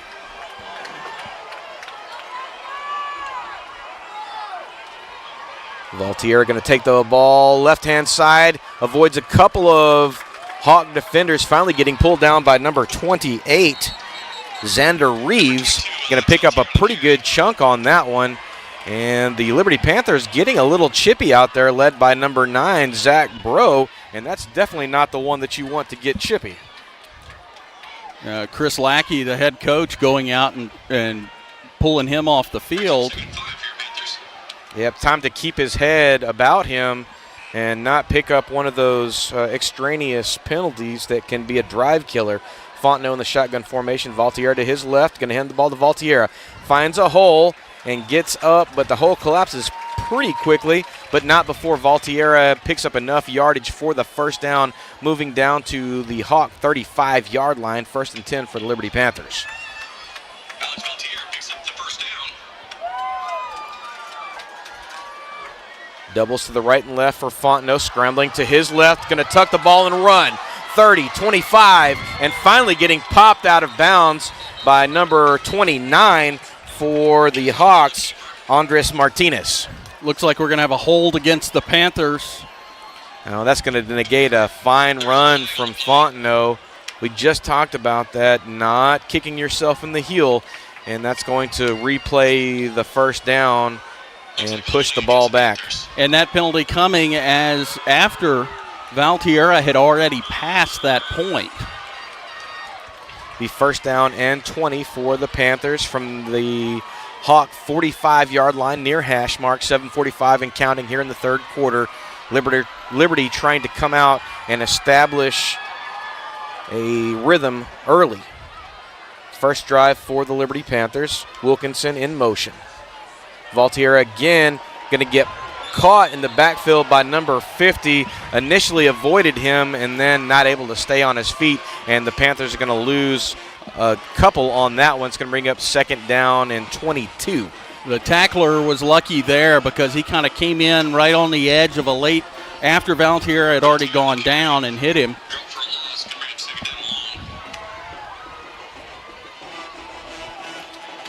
And this time, Jacor Bankhead on the short side, lone receiver.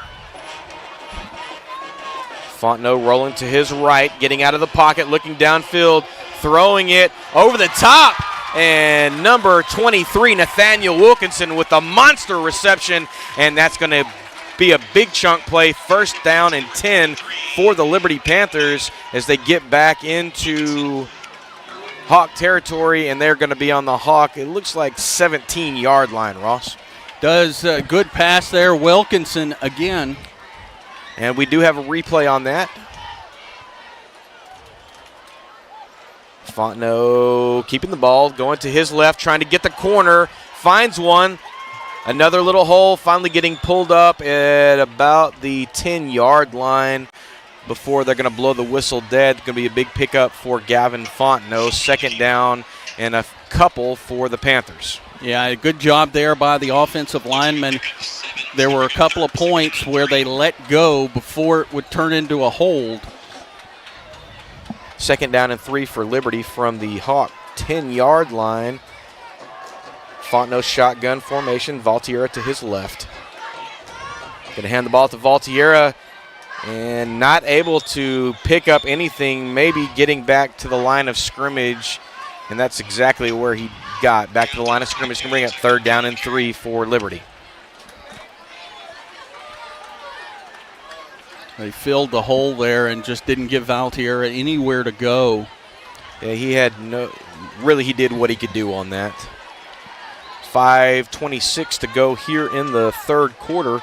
Panthers knocking on the door, trying to take the lead back after early in the second quarter when they lost it. Fontenot rolling to his right and just outside of the hands of Wilkinson, trying to find him in the back of the end zone and not able to do it. It's going to bring up 4th down and short. And this is decision time for the Panthers. They do have a kicker that can make a field goal of this distance, but some of the special teams play of late has been a little spotty. Good job by the defensive back by Hardin-Jefferson, bumping Dawson Victorian and throwing him off his route. And Panthers electing to go for it here. Fontenot. Wilkinson in motion. Fontenot rolling to his left, going to throw the ball, and that's going to be into the hands of Zach Bro. Touchdown, Panthers. At the 5:07 mark, Liberty strikes first in the second half and going to retake the lead, of which they haven't had in a little while, Ross. Yeah, there was a lot of contact on that catch and was waiting to see if there would be a flag thrown, but they get out without a flag. Liberty Panthers electing to go for 2, employing that swinging gate look. Coming back now, they're going to put it down on the floor and take the extra point attempt. Diego Diaz there for the extra point. The hold by Bro is good. The kick is up. and it is through at 5:07. Your Liberty Panthers 28, Hardin-Jefferson 22. We'll be right back.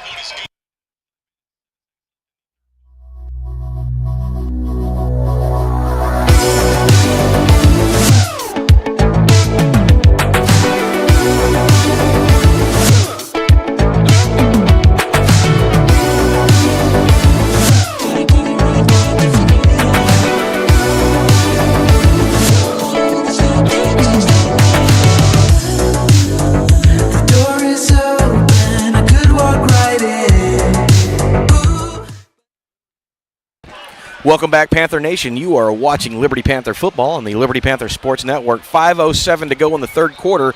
Liberty Panthers striking first in their opening possession of the third quarter, and boy, did they chew up a lot of clock, almost 7 minutes worth of clock, and it culminated in that ever so precious touchdown. Fontenot to Bro, 28-22, Liberty over Hardin-Jefferson, Ross. And now Liberty going to kick it back off to Hardin-Jefferson. The defense after the halftime break plus will be fresh as Diaz boots this one to the near side. The return man catches it at the 6-yard line. He runs straight ahead. He's now coming back over to the right side, and he has lost the football. And it looks like Liberty may have it. Liberty says they have it, but the most important people, the official says he has it. Manny Freeman coming up with the football, and we saw it happen to Liberty in the first half, and now they're getting the ball bouncing their way this time. And again, that was another dangerous return from Hardin-Jefferson, carrying the ball like a loaf of bread. It gets punched out. Manny Freeman coming up roses, and the Panther defense going to get another break, and they needed one badly. And 4:55, 28-22, Liberty. How about that? We talked about momentum in the first half, and it seems to be swinging back to the Panthers, and that was a fortuitous turn of events. This time Victorian with the ball coming over the left-hand side, still on the sideline, being pulled down finally by number 88, Sam Jones, and that's going to be a big pickup from Dawson Victorian with that jet action, and that's going to be close to a first down. Tiptoed the sideline there. Oh, no, there may have been some laundry on the field there. There was some laundry. Yeah, they're going the wrong way now. Well, I think there was a false start called, and it may have been on that far side. I'm not sure that everyone was set, Ross. That definitely will do it. First down and 15. Panthers back in their own territory at their own 47-yard line. Gavin Fontenot shotgun, 3 to his right. Lone receiver Zach Bro to his left. And the snap not very good. And Gavin Fontenot turning nothing into something. That could have been disastrous. He fields it a la shortstop style and going to pick up a big chunk of yardage. Lucas Head with the tackle. And we do have a Hawk on the field while they're tending to him, Ross. On Thursday, the Liberty Panthers cross-country teams heading to District 24A action at the Liberty City Park. Senior Patrick Flowers and company looking to qualify themselves for regional in Huntsville in a couple of weeks. But first they got to get out of district. It's already time. It's for the district already meet. time. That's right. It seems like we've been running forever, but also not forever. The Liberty Panthers and Lady Panther cross-country teams, again, hosting. And as that young man gets taken off, the races are going to start at 8, and they're going to run the JV races first, with varsity starting at 9 o'clock. Pretty excited about the cross-country teams. Looking forward to seeing if they can qualify for regionals. Well, good luck to those ladies and gentlemen.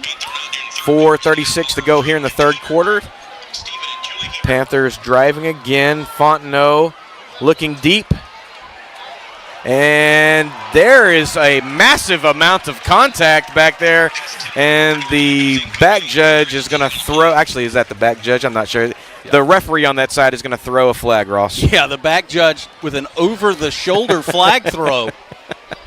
Yeah, that was about as obvious as it gets right there. Zach Bro getting draped back there, and that was a catchable ball, but for sure not catchable when someone's in your pocket pulling you down. Yeah, I'd check and see if I had my wallet because that was a good old mugging. 4:25 to go here in the third quarter. Liberty leading 28-22. I want to thank our sponsors, Michelle Manga Marandino, C. Bruce Stratton, attorney at law, our scoreboard sponsors, Liberty ISD Education Foundation. Again, none of this possible without our generous sponsors. Liberty Panthers 1st and 10 from the Hawk 30-yard line. And Fontenot in the shotgun formation trips to his left, lone receiver to his right. Valtier going to take the ball, cuts up the middle. And he's still on his feet, and there is an inadvertent, well, no, they're going to say his knee touched the ground there, and so he's going to pick up 5 on the rush. Well, he almost broke out of that. We've seen him do it a couple of times, Ross.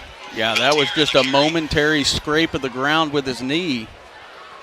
Not enough to make a grass stain on his pants. Well, they're going to give him credit for 4, 2nd down and 6, under 4 minutes to go here in the third quarter. Gavin Fontenot in the shotgun formation. Dawson Victorian to his right, trips to his left. Wilkinson coming across right. Fontenot going to cut up the middle and going to get popped down pretty hard by number 79 for HJ Morgan McIntosh. A great job by Fontenot to hold on to that when he pulled that ball, which was already close to his body, even closer. Because while he was being tackled, some other Hawk was going for the football. That's going to bring up 3rd down and short from the Hawk 21-yard line. Looks like they need about 1.5 yards to pick up the 1st down. Fontenot in the shotgun. Going to hand the ball off again to Valtiera, and getting tripped up in the backfield, number 20, Luke McCullough, doing the stopping for the Hawks. And Valtiera going to get right back to the line of scrimmage. Going to bring up 4th down and short for the Liberty Panthers. That was an ankle tackle if there's ever been one. Liberty going for it again this time, and this is a great spot to go for it, Ross, because if they don't get it, it's almost like they punted the ball. Yeah, they're just outside the red zone. Fontenot. Bro, the far receiver on the near side. Going to roll to his right. The ball's going to go toward Victorian, and that's going to be too far for Victorian to handle, and that's going to be a turnover on downs. Hardin-Jefferson holding. Davion Levine really forced the issue there, getting right into Fontenot's face, throwing off the timing. 2:26 to go here in the third quarter. Liberty leading 28-22, scoring a big touchdown and then getting the ball back on the ensuing kickoff. And it looked like they were going to score again and then stalling out deep in Hawk territory. Now the Hawks taking over after their defensive stand. But, Joe, the defense getting another break.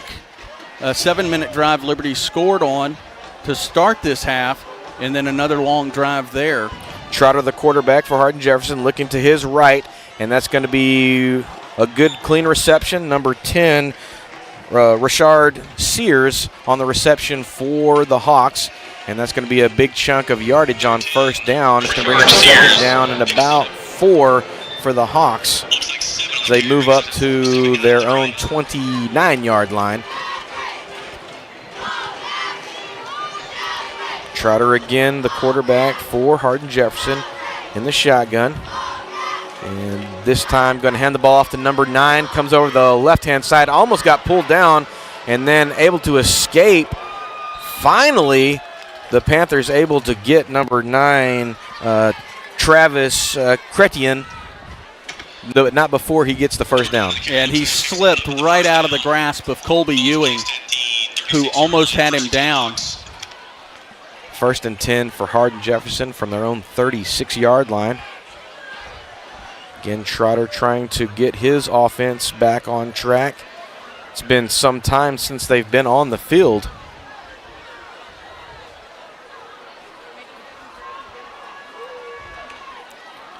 Looking to his left, immediate pressure. And that's going to be broken up. Nice defensive coverage. Number 26, Tony Denman back there with the coverage, Ross. Richard Ewing with the big hit on the quarterback as it was leaving his hand. What? Richard Ewing or Colby Ewing? Oh, Colby, yes. Richard's to my left.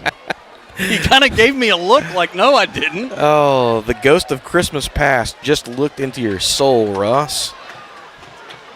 Trotter again. 3rd down.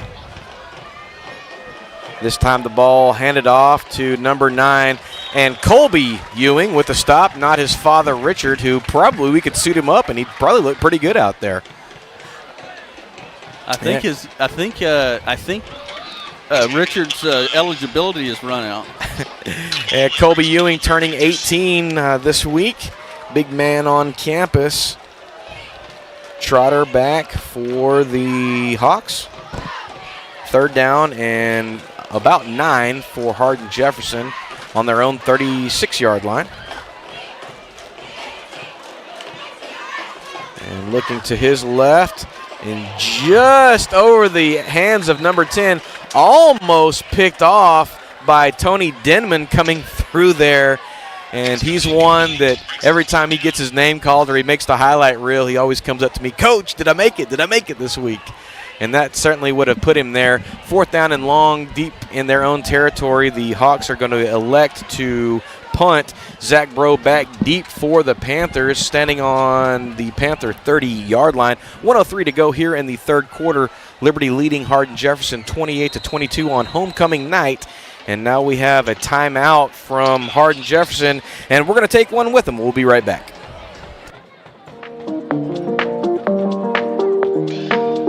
Thanks to our sponsors, they're vital part to ensuring all of our athletes achieve their full potential. Paul Rayner and Associates Insurance, Jamie Carter and Associates, Flooring and Remodeling, J&C Concrete Construction, Kona Ice, Tropica Refreshing.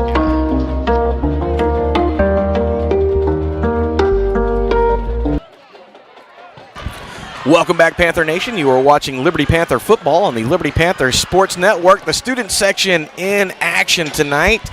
Homecoming night, 1:03 to go here at Memorial Stadium. Your Liberty Panthers leading 28-22 and getting set to force Hardin-Jefferson to punt on 4th down. Hardin-Jefferson taking a timeout, and they may be thinking about it right now. Well, their sideline was not pleased with having to take a timeout. As we went to commercial, several of their coaches were visibly upset. Well, you definitely don't want to be taking timeouts in a close ball game like this because that could come back and snake bite them later on. Zach Bro back deep for the Panthers as Hardin-Jefferson getting set to punt the ball away. 4th and 9. Snap's good. High snap. Or high punt. It's going to hit at the Liberty 35, going to roll all the way down to the Liberty 23-yard line, and that's going to be where Liberty's going to take over. 51 seconds to go here in the 3rd quarter. Your Liberty Panthers leading 28-22, going to take over 1st and 10. And man, talk about the momentum shift, Ross. I mean, unbelievable how the Panthers had it in the 1st quarter, then didn't have it, and boy, didn't they have it. Well, they didn't have it until the last drive of the half, and that amazing drive by Liberty and the great catches on that drive and Zach Bro's touchdown catch as time expired. Well, that's going to be one that we're going to replay, I'm sure, multiple times in the coming weeks.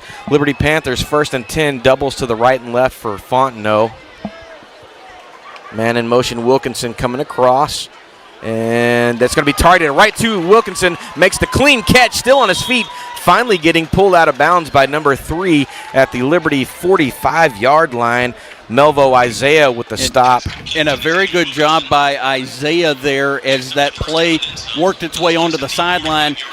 Instead of trying to, what is easy to do and make a tackle, he let go and prevented a personal foul. Wilkinson with a nice catch there. Fontenot, shotgun formation again, doubles to his left and right. Wilkinson again coming across in motion. Fontenot scanning, going to throw deep. And going to throw it right into the hands of number 88. Sam Jones. Still on his feet. And Victorian finally bringing him down. There is going to be a flag back at the Liberty 40-yard line. And this came from the side judge about the time as a Hardin-Jefferson and Liberty player getting into it there, and one of the Hardin-Jefferson players picked his player up off the ground, and his feet didn't touch the ground until he was on the sideline. Well, I want to see what's going to happen here because this flag was thrown way behind and before that interception occurred. It's going to be a false start. They're going to call that against Liberty. That's going to be clearly declined, and the turnover is going to give the ball to Hardin-Jefferson with 15 seconds to go here in the third quarter. Hardin-Jefferson trailing your Liberty Panthers 28-22. I guess it was a head linesman that threw that, not the side judge. Right. Well, the Liberty Panthers, Gavin Fontenot going to the well just a little too much there, looking deep.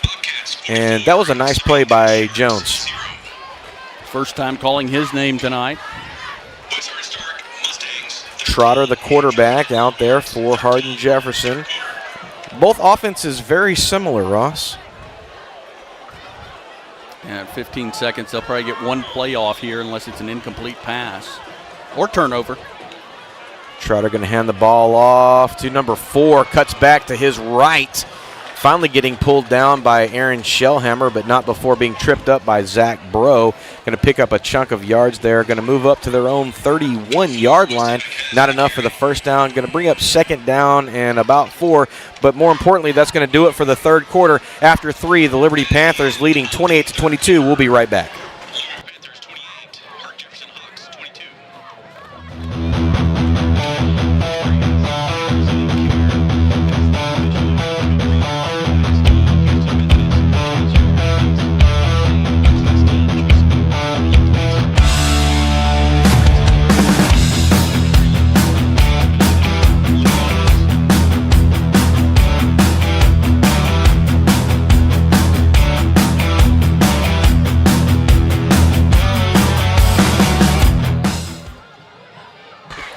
Welcome back, Panther Nation. You are watching Liberty Panther football on the Liberty Panther Sports Network. After 3, your Liberty Panthers leading 28-22, and the Hardin-Jefferson Hawks facing a second down and about 4 yards. I want to take a second to congratulate again Kaylee Hernandez, the 2022 Liberty Homecoming Queen, Marcos Gerardo, the Liberty Homecoming King. Congratulations to those two young people. I want to thank our sponsors, Michelle Mangum Marandino and C. Bruce Stratton, both attorneys at law, scoreboard sponsors for us, and the Liberty ISD Education Foundation, Ross. Well, the band wrapping up Land of 1,000 Dances as the cheerleaders on the track dancing. Trotter again, shotgun formation. 3 receivers to his left.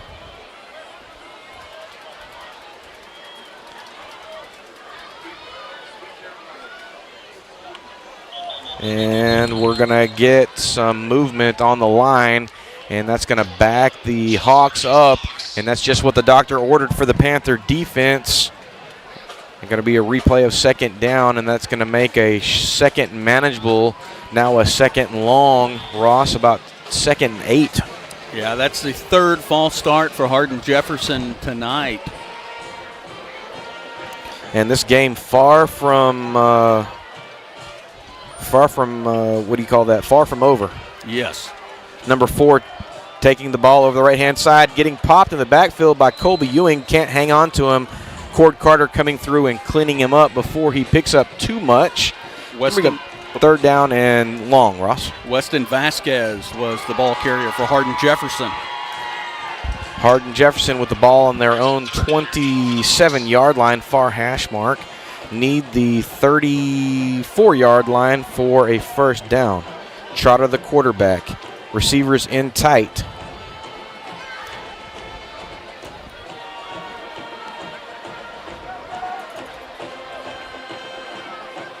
A quick strike to number 44. And I thought I heard some whistles. I did too. So I don't see any flags. I definitely don't see flags, but I heard whistles before the play was over, so I don't know what's going on here. They're going to give him credit for the first down. That could have been the band, producer Richard Ewing telling us. Boy, that's a pretty rough whistle right there, because it looked like some of the kids stopped playing. I was thinking that was what it was. Well, that's going to be enough for the first down for Hardin-Jefferson. That's going to move the chains. Trotter going to hand the ball off again to number 4, moving to his right, and going to get pulled down by number 5, Landon Curry.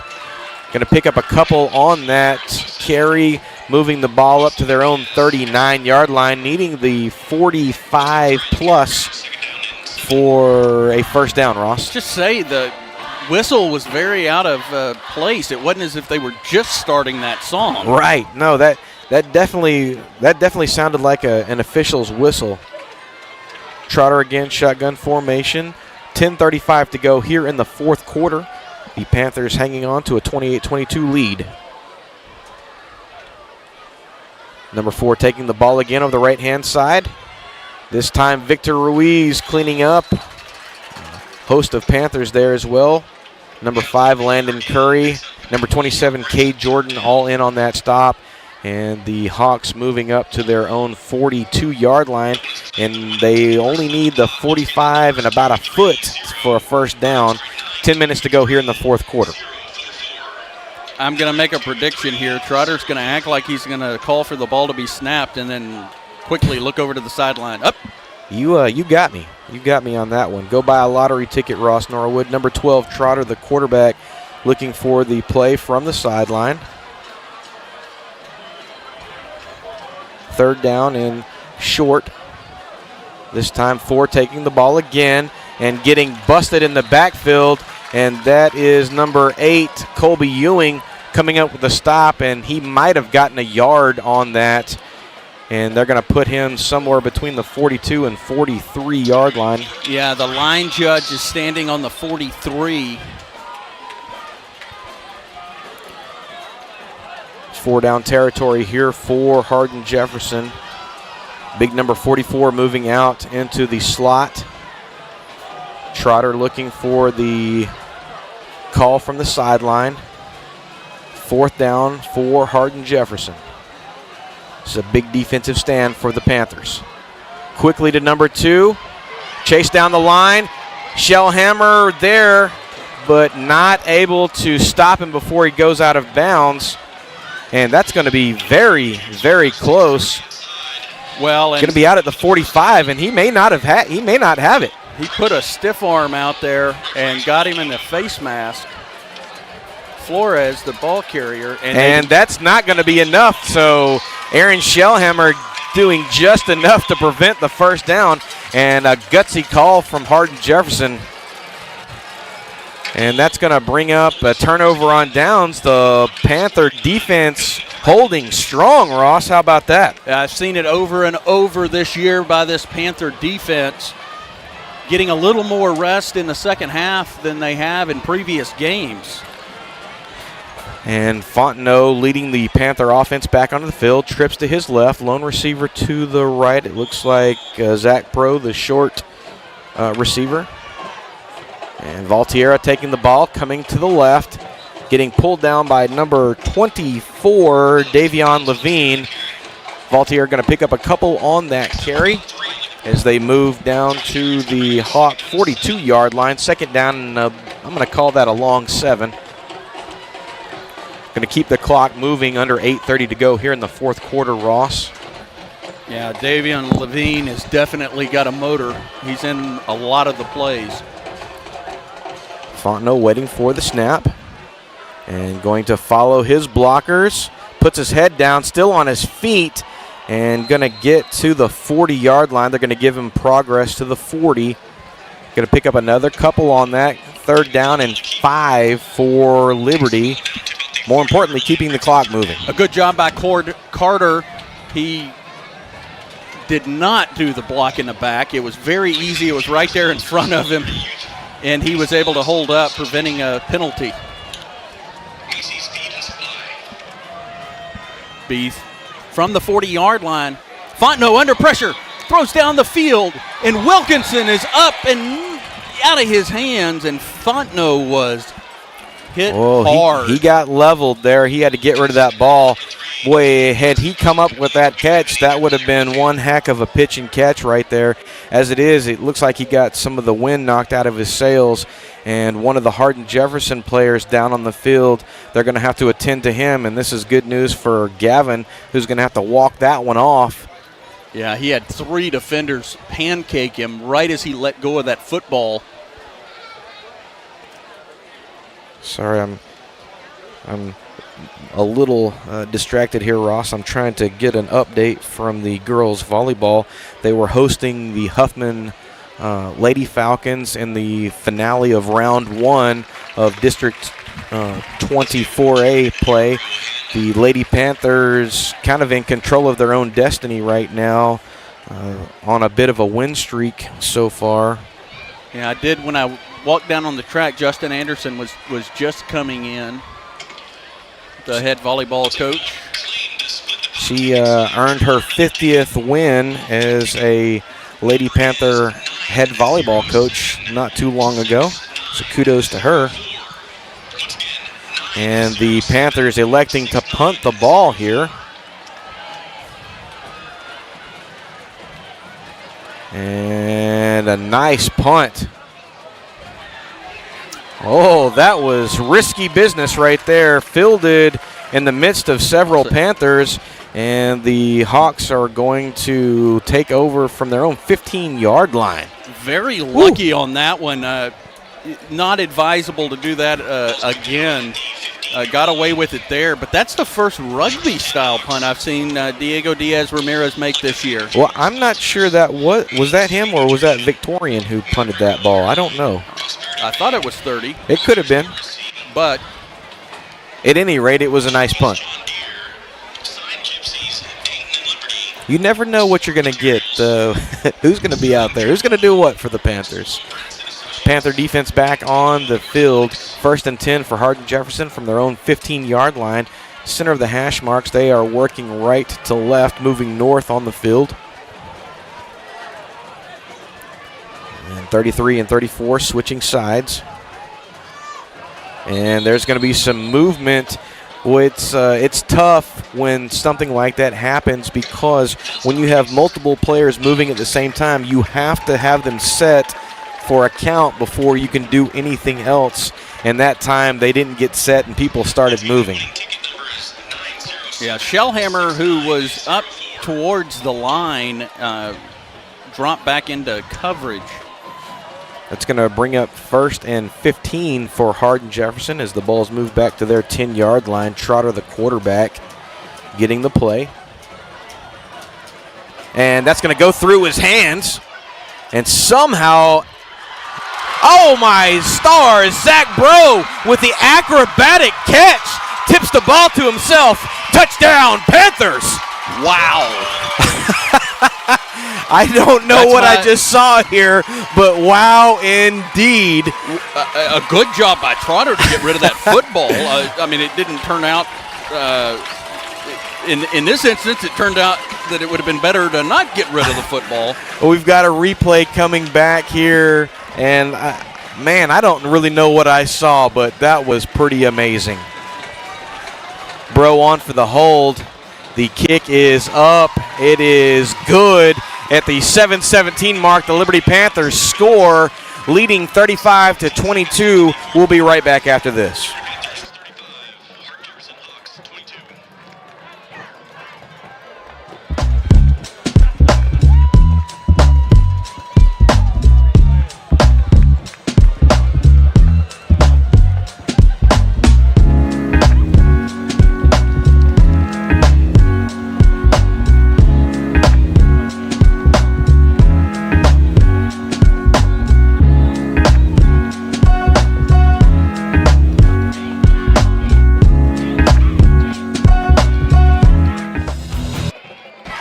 Welcome back, Panther Nation. You are watching Liberty Panther football on the Liberty Panther Sports Network. At the 7:17 mark, Zach Bro with the acrobatic Barnum and Bailey interception stepping into the end zone for a Panther defensive score. Panthers 35, Hardin-Jefferson 22, Ross. Second interception of the night for Bro. Second game with multiple interceptions. I still can't wrap my head around what I just saw. Bad snap. Trotter, I don't know how he was able to get the ball away to begin with, and then Bro with what can only be described as circus-like.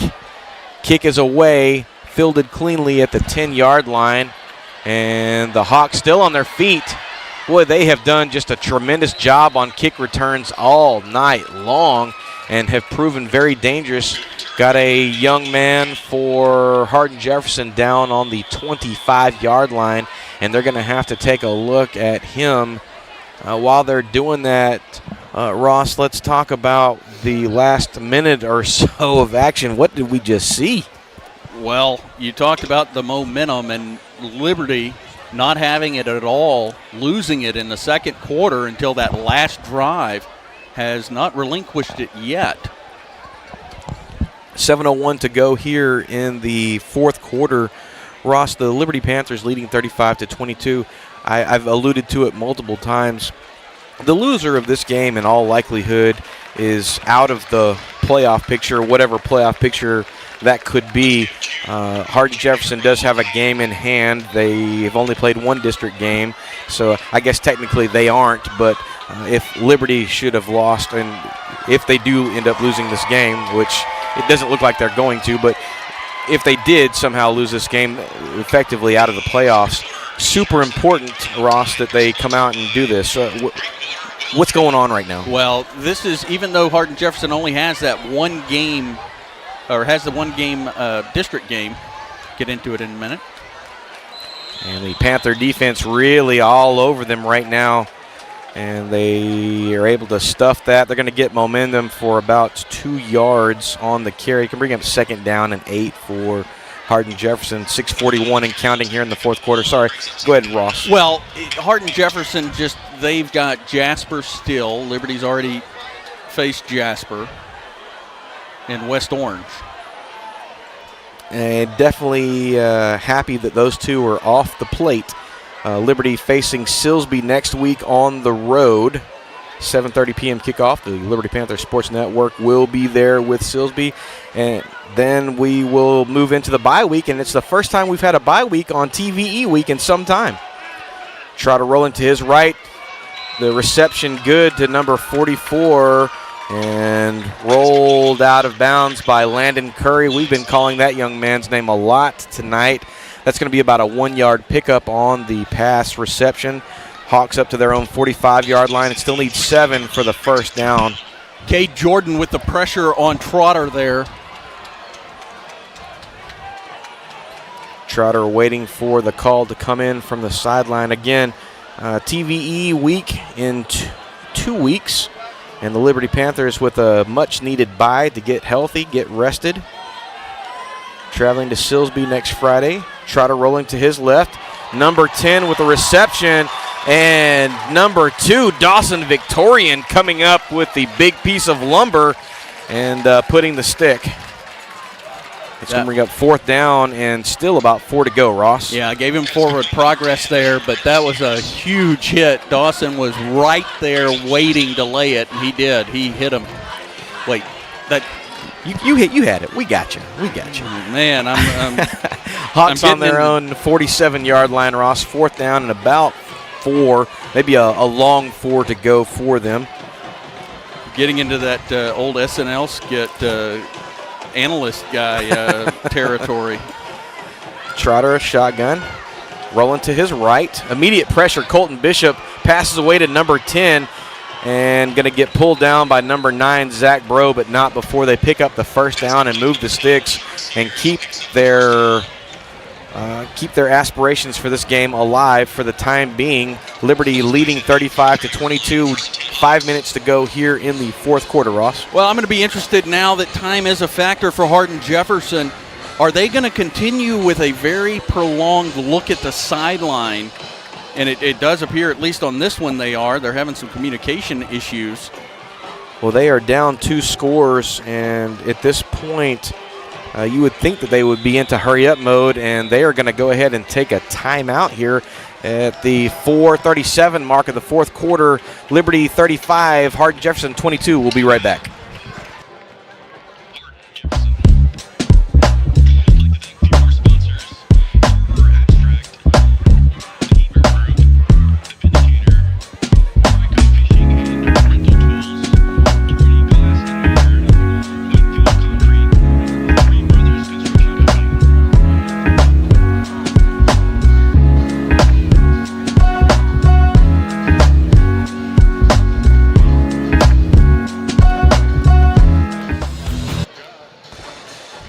Welcome back, Panther Nation. You're watching Liberty Panther football on the Liberty Panther Sports Network. Got the update from Coach Anderson. Unfortunately, they dropped their match tonight to Huffman 3-0, and that's going to conclude round number 1 for them. They're going to start round number 2 on Tuesday, I believe. Over the top into the hands of the receiver, and just like that, Hardin-Jefferson strikes pay dirt. And that's trying to catch a number there, number 2. Flores. Yeah, Flores. And Flores has made several big plays. At the 4:30 mark of the fourth quarter, Hardin-Jefferson striking back, coming out of the timeout. Now trailing 35-28, waiting for the extra point from number 15, Mason Adamic. And it's going to be some decision time now. It's not a foregone conclusion that they're going to kick an onside kick after this. There's still plenty of time. And that's going to be up and through. So at the 4:30 mark, the Hardin-Jefferson Hawks get the score and only trailing by 6 now. And that's going to make things interesting, Ross. Well, here's what's going to play into a factor. They've had to make 2 early timeouts, one early timeout and then one right there just before that play. So now left with just the one timeout, and I imagine down 6, 4:30, Liberty's done a good job of controlling the football in the second half. I would be a little more surprised if they didn't try for an onside kick. Well, I'm not saying they're not going to, but I don't know that it's a foregone conclusion that they're going to. It's still very close, and with both teams throwing the ball quite a bit, this last several minutes could last for a while. I would guess that the hands team, whatever the hands team for Liberty, is out there, and they're going to be expecting onside kick. Adamic getting his kicking unit ready to go. Bro and Victorian are deep, but they're standing at their 15.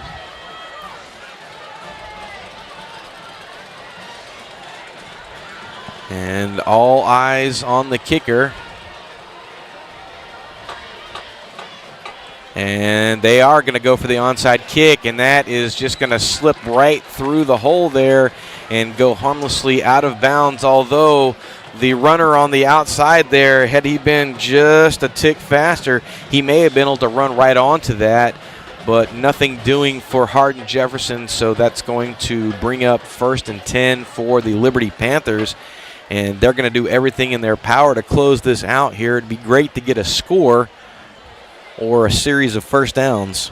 Well, and with the one timeout, Hardin-Jefferson can only, they can't, if they had a full complement of timeouts, they could call one after each play and preserve time, but I would imagine this ball's going to spend some time on the ground, preferably in a Panther's hand. Victorian, the lone receiver, to the left, and 3 to the right for Fontenot.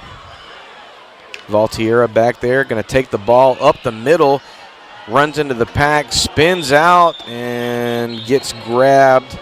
And they're going to give him forward momentum. Going to pick up a couple on that. Going to get to the 50-yard line, and the clock's going to continue to spin. That ball could not have been any closer to Valtierra's rib cage than it was, and he just kept squeezing, almost like you do if you're given blood and they give you one of those little stress balls. Panthers break the huddle again. 2nd down and 8 for Liberty. Fontenot in the shotgun formation. Going to hand the ball off to Valtiera once more. This time the Hawks going to get into the backfield quickly, led by number 20, McCulloch, who's going to get back there and stop Valtiera for a 2-yard loss back to the original line of scrimmage. We're up 3rd down and 10, and we're under 3:30 to go here in the 4th quarter. Yeah, the Panthers not in a hurry to get this ball snapped, as they're going to huddle up and talk about it. Play clock just now ticking under 15. Fontenot waiting for the snap.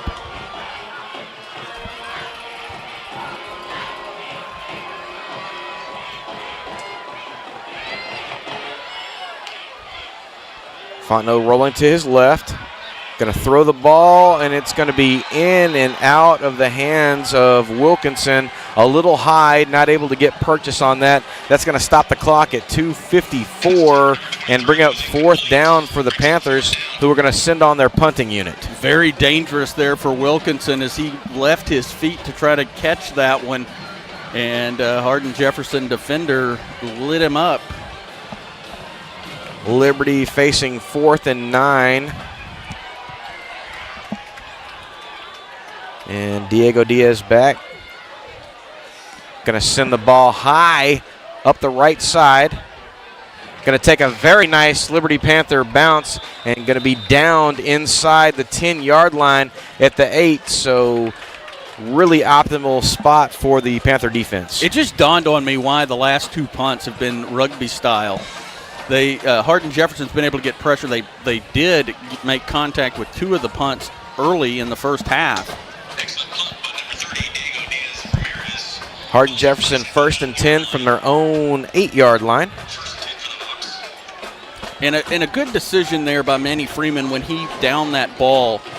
It would have continued to roll for a few more yards, but the chance of it ending up in the end zone and being brought out to the 25, that was a good decision by Manny. Indeed. Trotter, shotgun, standing on his own 3-yard line, quickly to his right to number 2, and holding on for dear life, Bo Fowler. Finally, the Panthers getting the pack on the receiver number 2, and they're going to give him a loss on that. That's Flores. That's going to push the ball back to the Hawks' 6-yard line. More importantly, the clock's going to continue to run. Trotter in the shotgun formation, close to his own goal line, going to hand the ball off to number 4. This time the Panther pack meeting him at about the line of scrimmage, led by number 6, Aaron Shellhammer, among others. Vasquez with the carry for Hardin-Jefferson, and Victor Ruiz laying on the ground. We're going to get a flag here. I saw a leg go in the air towards a player. I don't want to say who I think it is. Well, the Panthers are up now. Ruiz getting help to his feet, and now they're going to tend to the Hawk player that's down on the field. 3rd down imminently coming up, depending on what they're going to call.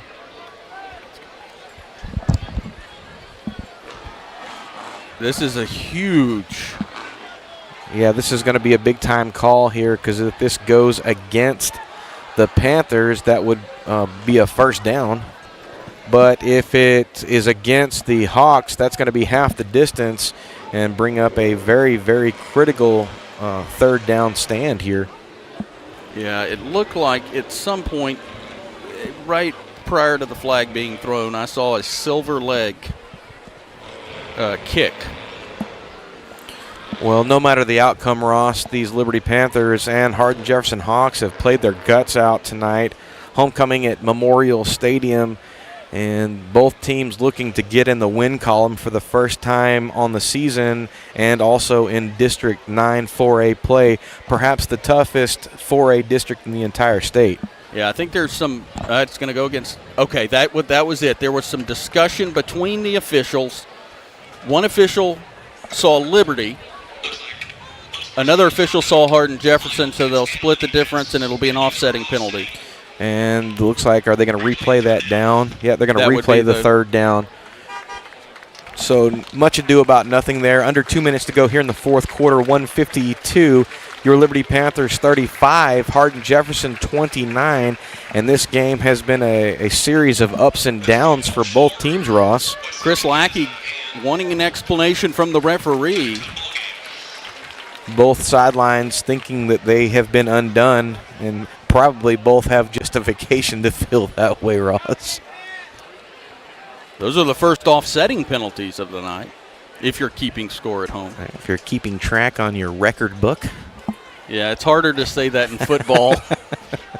No doubt about that. Again, the Liberty Panthers traveling to Silsbee next week, and then heading into a much-needed bye, TVE week coming up after that. And Ross, we're going to be there at TVE week on Parade Day.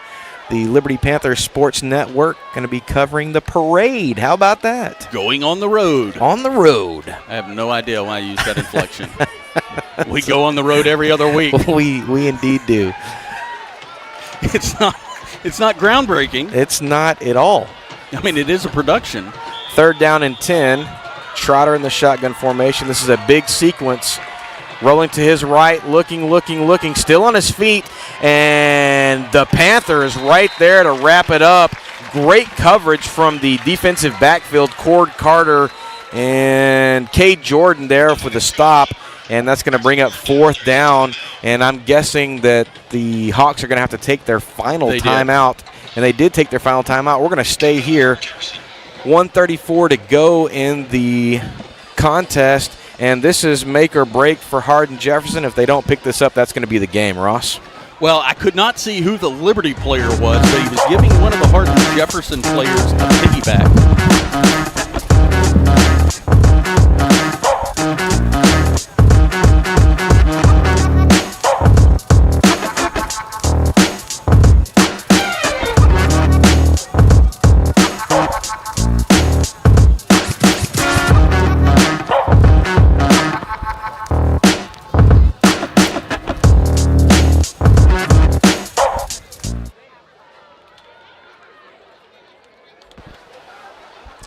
Welcome back, Panther Nation. You're watching Liberty Panther football on the Liberty Panther Sports Network. Sorry about that.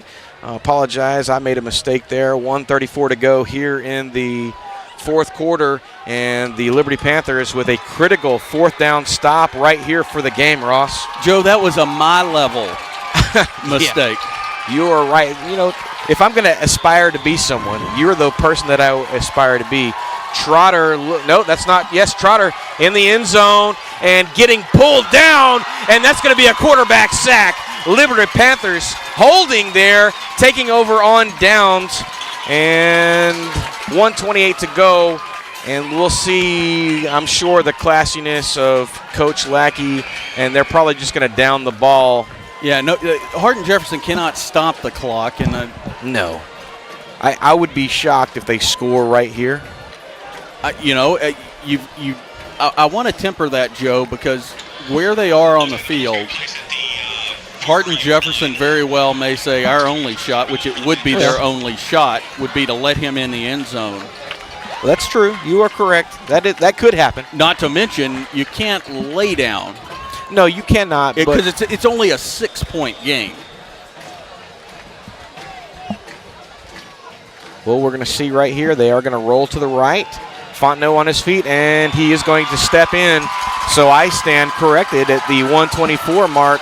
Gavin Fontenot going to roll out to his right and step into the end zone for a touchdown. Well, I think good blocking by the offensive line, opening up a massive hole.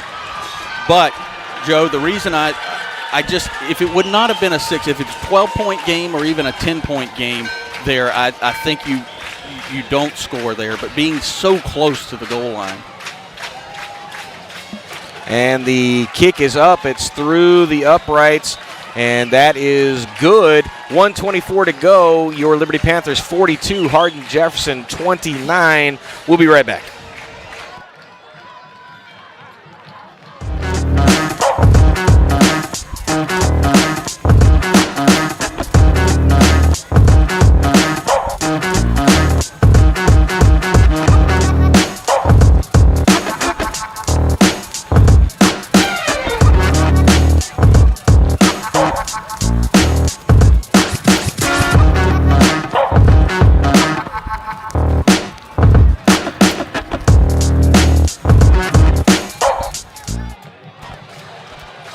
Welcome back, Panther Nation. You're watching Liberty Panther football on the Liberty Panther Sports Network. 42 for the Panthers, 29 for the Hawks, 1:29 to go, and it's all over but the clocksmanship right now. Yeah, a little disagreement between broadcast partners on what to do there. That's okay. That's okay. I don't hate the outcome either way. Well, it's a tough situation. I mean, if you're 25 yards back. Right. And that kick is still on the ground. Number 3 getting pulled down by Manny Freeman at the 25-yard line. And there are a bunch of... Oh! And, that wasn't good. Okay, so let me tell you exactly what happened. C.J. DeMoss was on Colby Ewing. I mean, I'm talking absolutely pressing him down into the ground. One of the officials threw the flag for that. 56 jumps up, and you know he's the one that did it because he throws his hands in the air like me. Right. And then, Colby delivers that was a right hook. The unfortunate thing, though, is if they choose to eject him, then he's going to be out for next week. Yeah, I mean, I think that it's unfortunate that Colby did that, and this is why I would have fought so hard for downing the ball and getting out of there. The tempers have been chippy this entire second half. Both teams, like I said, fighting for their playoff lives, and you expect tempers and energies to be high, right, Ross? Yeah. Well, they're going to call that, and they're going to eject Colby. And they're going to do exactly what I was afraid that they were going to do. You can't throw a punch and not get ejected. That's just going to be the thing that they're going to do every single time. Yeah, and Coach Lackey is not happy. Now, I'm not sure. I'm not 100% certain if he's going to be out for the entire next game or just the half. I don't know what the rules on that one are. Yeah, just out of my pocket. So we're going to see. The Hardin-Jefferson coach is upset about something. I'm not sure what. I'm wondering if they're not also throwing out the 56 Hardin-Jefferson player. And because he was, I wish we had a camera on that because he was absolutely. It was not an accident. Oh no, there's no doubt about that. That was not a one size fits all or a one-sided argument there. I mean, I'm talking. He was down for probably at least 10 seconds on top of him. And let's cut real quick. Cut to our camera, and I'll demonstrate what happened there. And so Ewing is down on the ground. He's been tackled by the Hardin-Jefferson player, and he is just pressing Ewing into the turf. And, Ewing gets free. He comes up, Hail Mary. And right there they go for the throw, Trotter rolling out, and incomplete pass. And so the emotion that you have when for probably about 10 seconds you've been held down, but not only held down, but pushed down repeatedly, is going to be hard to overcome. Now, you would like to have seen that not happen, but... Oh, there's some miscommunication here. The Panthers trying to put some folks into the game late, and they're going to get busted with too many men on the field. Although they may have been forced to take a timeout right there. They did. They got the timeout away. Right before the ball was snapped. 1:05 to go here in the fourth quarter, and your Liberty Panthers 42, Hardin-Jefferson 29. An unfortunate series of events that have marred an otherwise pretty impressive comeback. And you didn't think we were going to say that at the very beginning, Ross. Panthers come out and take control of the contest early, and then the wheels start coming off a bit in the second quarter. They're down, and then they open up the second half with an impressive opening drive scoring. and it kind of looked like it was going to be all Liberty there, and then here late, Hardin-Jefferson was making a go of it again. Well, and a credit to the coaching staff getting the Panthers back in it. They've done that all year long. Just when you think maybe the wheels have come off, they get them to regroup. Trotter going to throw the ball, and that's going to be almost picked off. That is in and out of the hands of, looks like number 26, Tony Denman over there. And he has just been so close to getting that interception that he's been looking for. Yeah, they're going with the three-man rush, dropping everybody else back because they know, like everybody else, what's coming. Again, throwing the ball, and this time going to fall harmlessly at the Liberty L on the 50-yard line. That's going to stop the clock, bring up 4th down, 55 seconds to go here in the 4th quarter. And Liberty looking to move into the win column for the first time this season, currently 0-6, 0-2 in 9-4A play. A win here would breathe life back into whatever playoff hopes that they have. Trotter looking to his right, and that's going to fall harmlessly at the feet of number 44, and that's going to be a turnover on downs. The Panthers are going to take over, and now if they do anything besides just down this ball, here's where I would be 100% shocked. I agree with you. I think, the game's at a point right now where Liberty's won, and there's just a lot of risk trying to run a play here. All right. And you're up. They're very, very unforeseen would put this in play. And they are in victory formation. They're going to kneel the ball, and they probably going to have to kneel it one more time to do it. While we're waiting on that, the Liberty cross-country teams and district action at the Liberty City Park on Thursday starting at 8 a.m. The Liberty volleyball team starting round 2 of district play this coming week. And a whole host of cool things coming up. Your Liberty Panthers on the road next Friday night. Silsbee, Texas will be there with them. And after a hard-fought battle, Liberty and Hardin-Jefferson players, before they lined up to shake hands, were shaking each other's hands. It was like the light came on, I can't think of what I'm trying to say, but other than, play's over, the game's over, and immediately it's like, okay, yeah, we've been fighting each other all night. Well, that's going to do it for homecoming night on this glorious Friday evening. Homecoming king Marcos Gerardo, homecoming queen Kaylee Hernandez. Congratulations to them. Your Liberty Panthers moving to 1-2 in District 9-4A play, Ross. And I don't want to let this go. Congratulations, Chris Lackey, on your first victory as the Liberty head coach and athletic director. No doubt about that. Hopefully this is cheers to many more of those. Coach Lackey, good luck moving forward.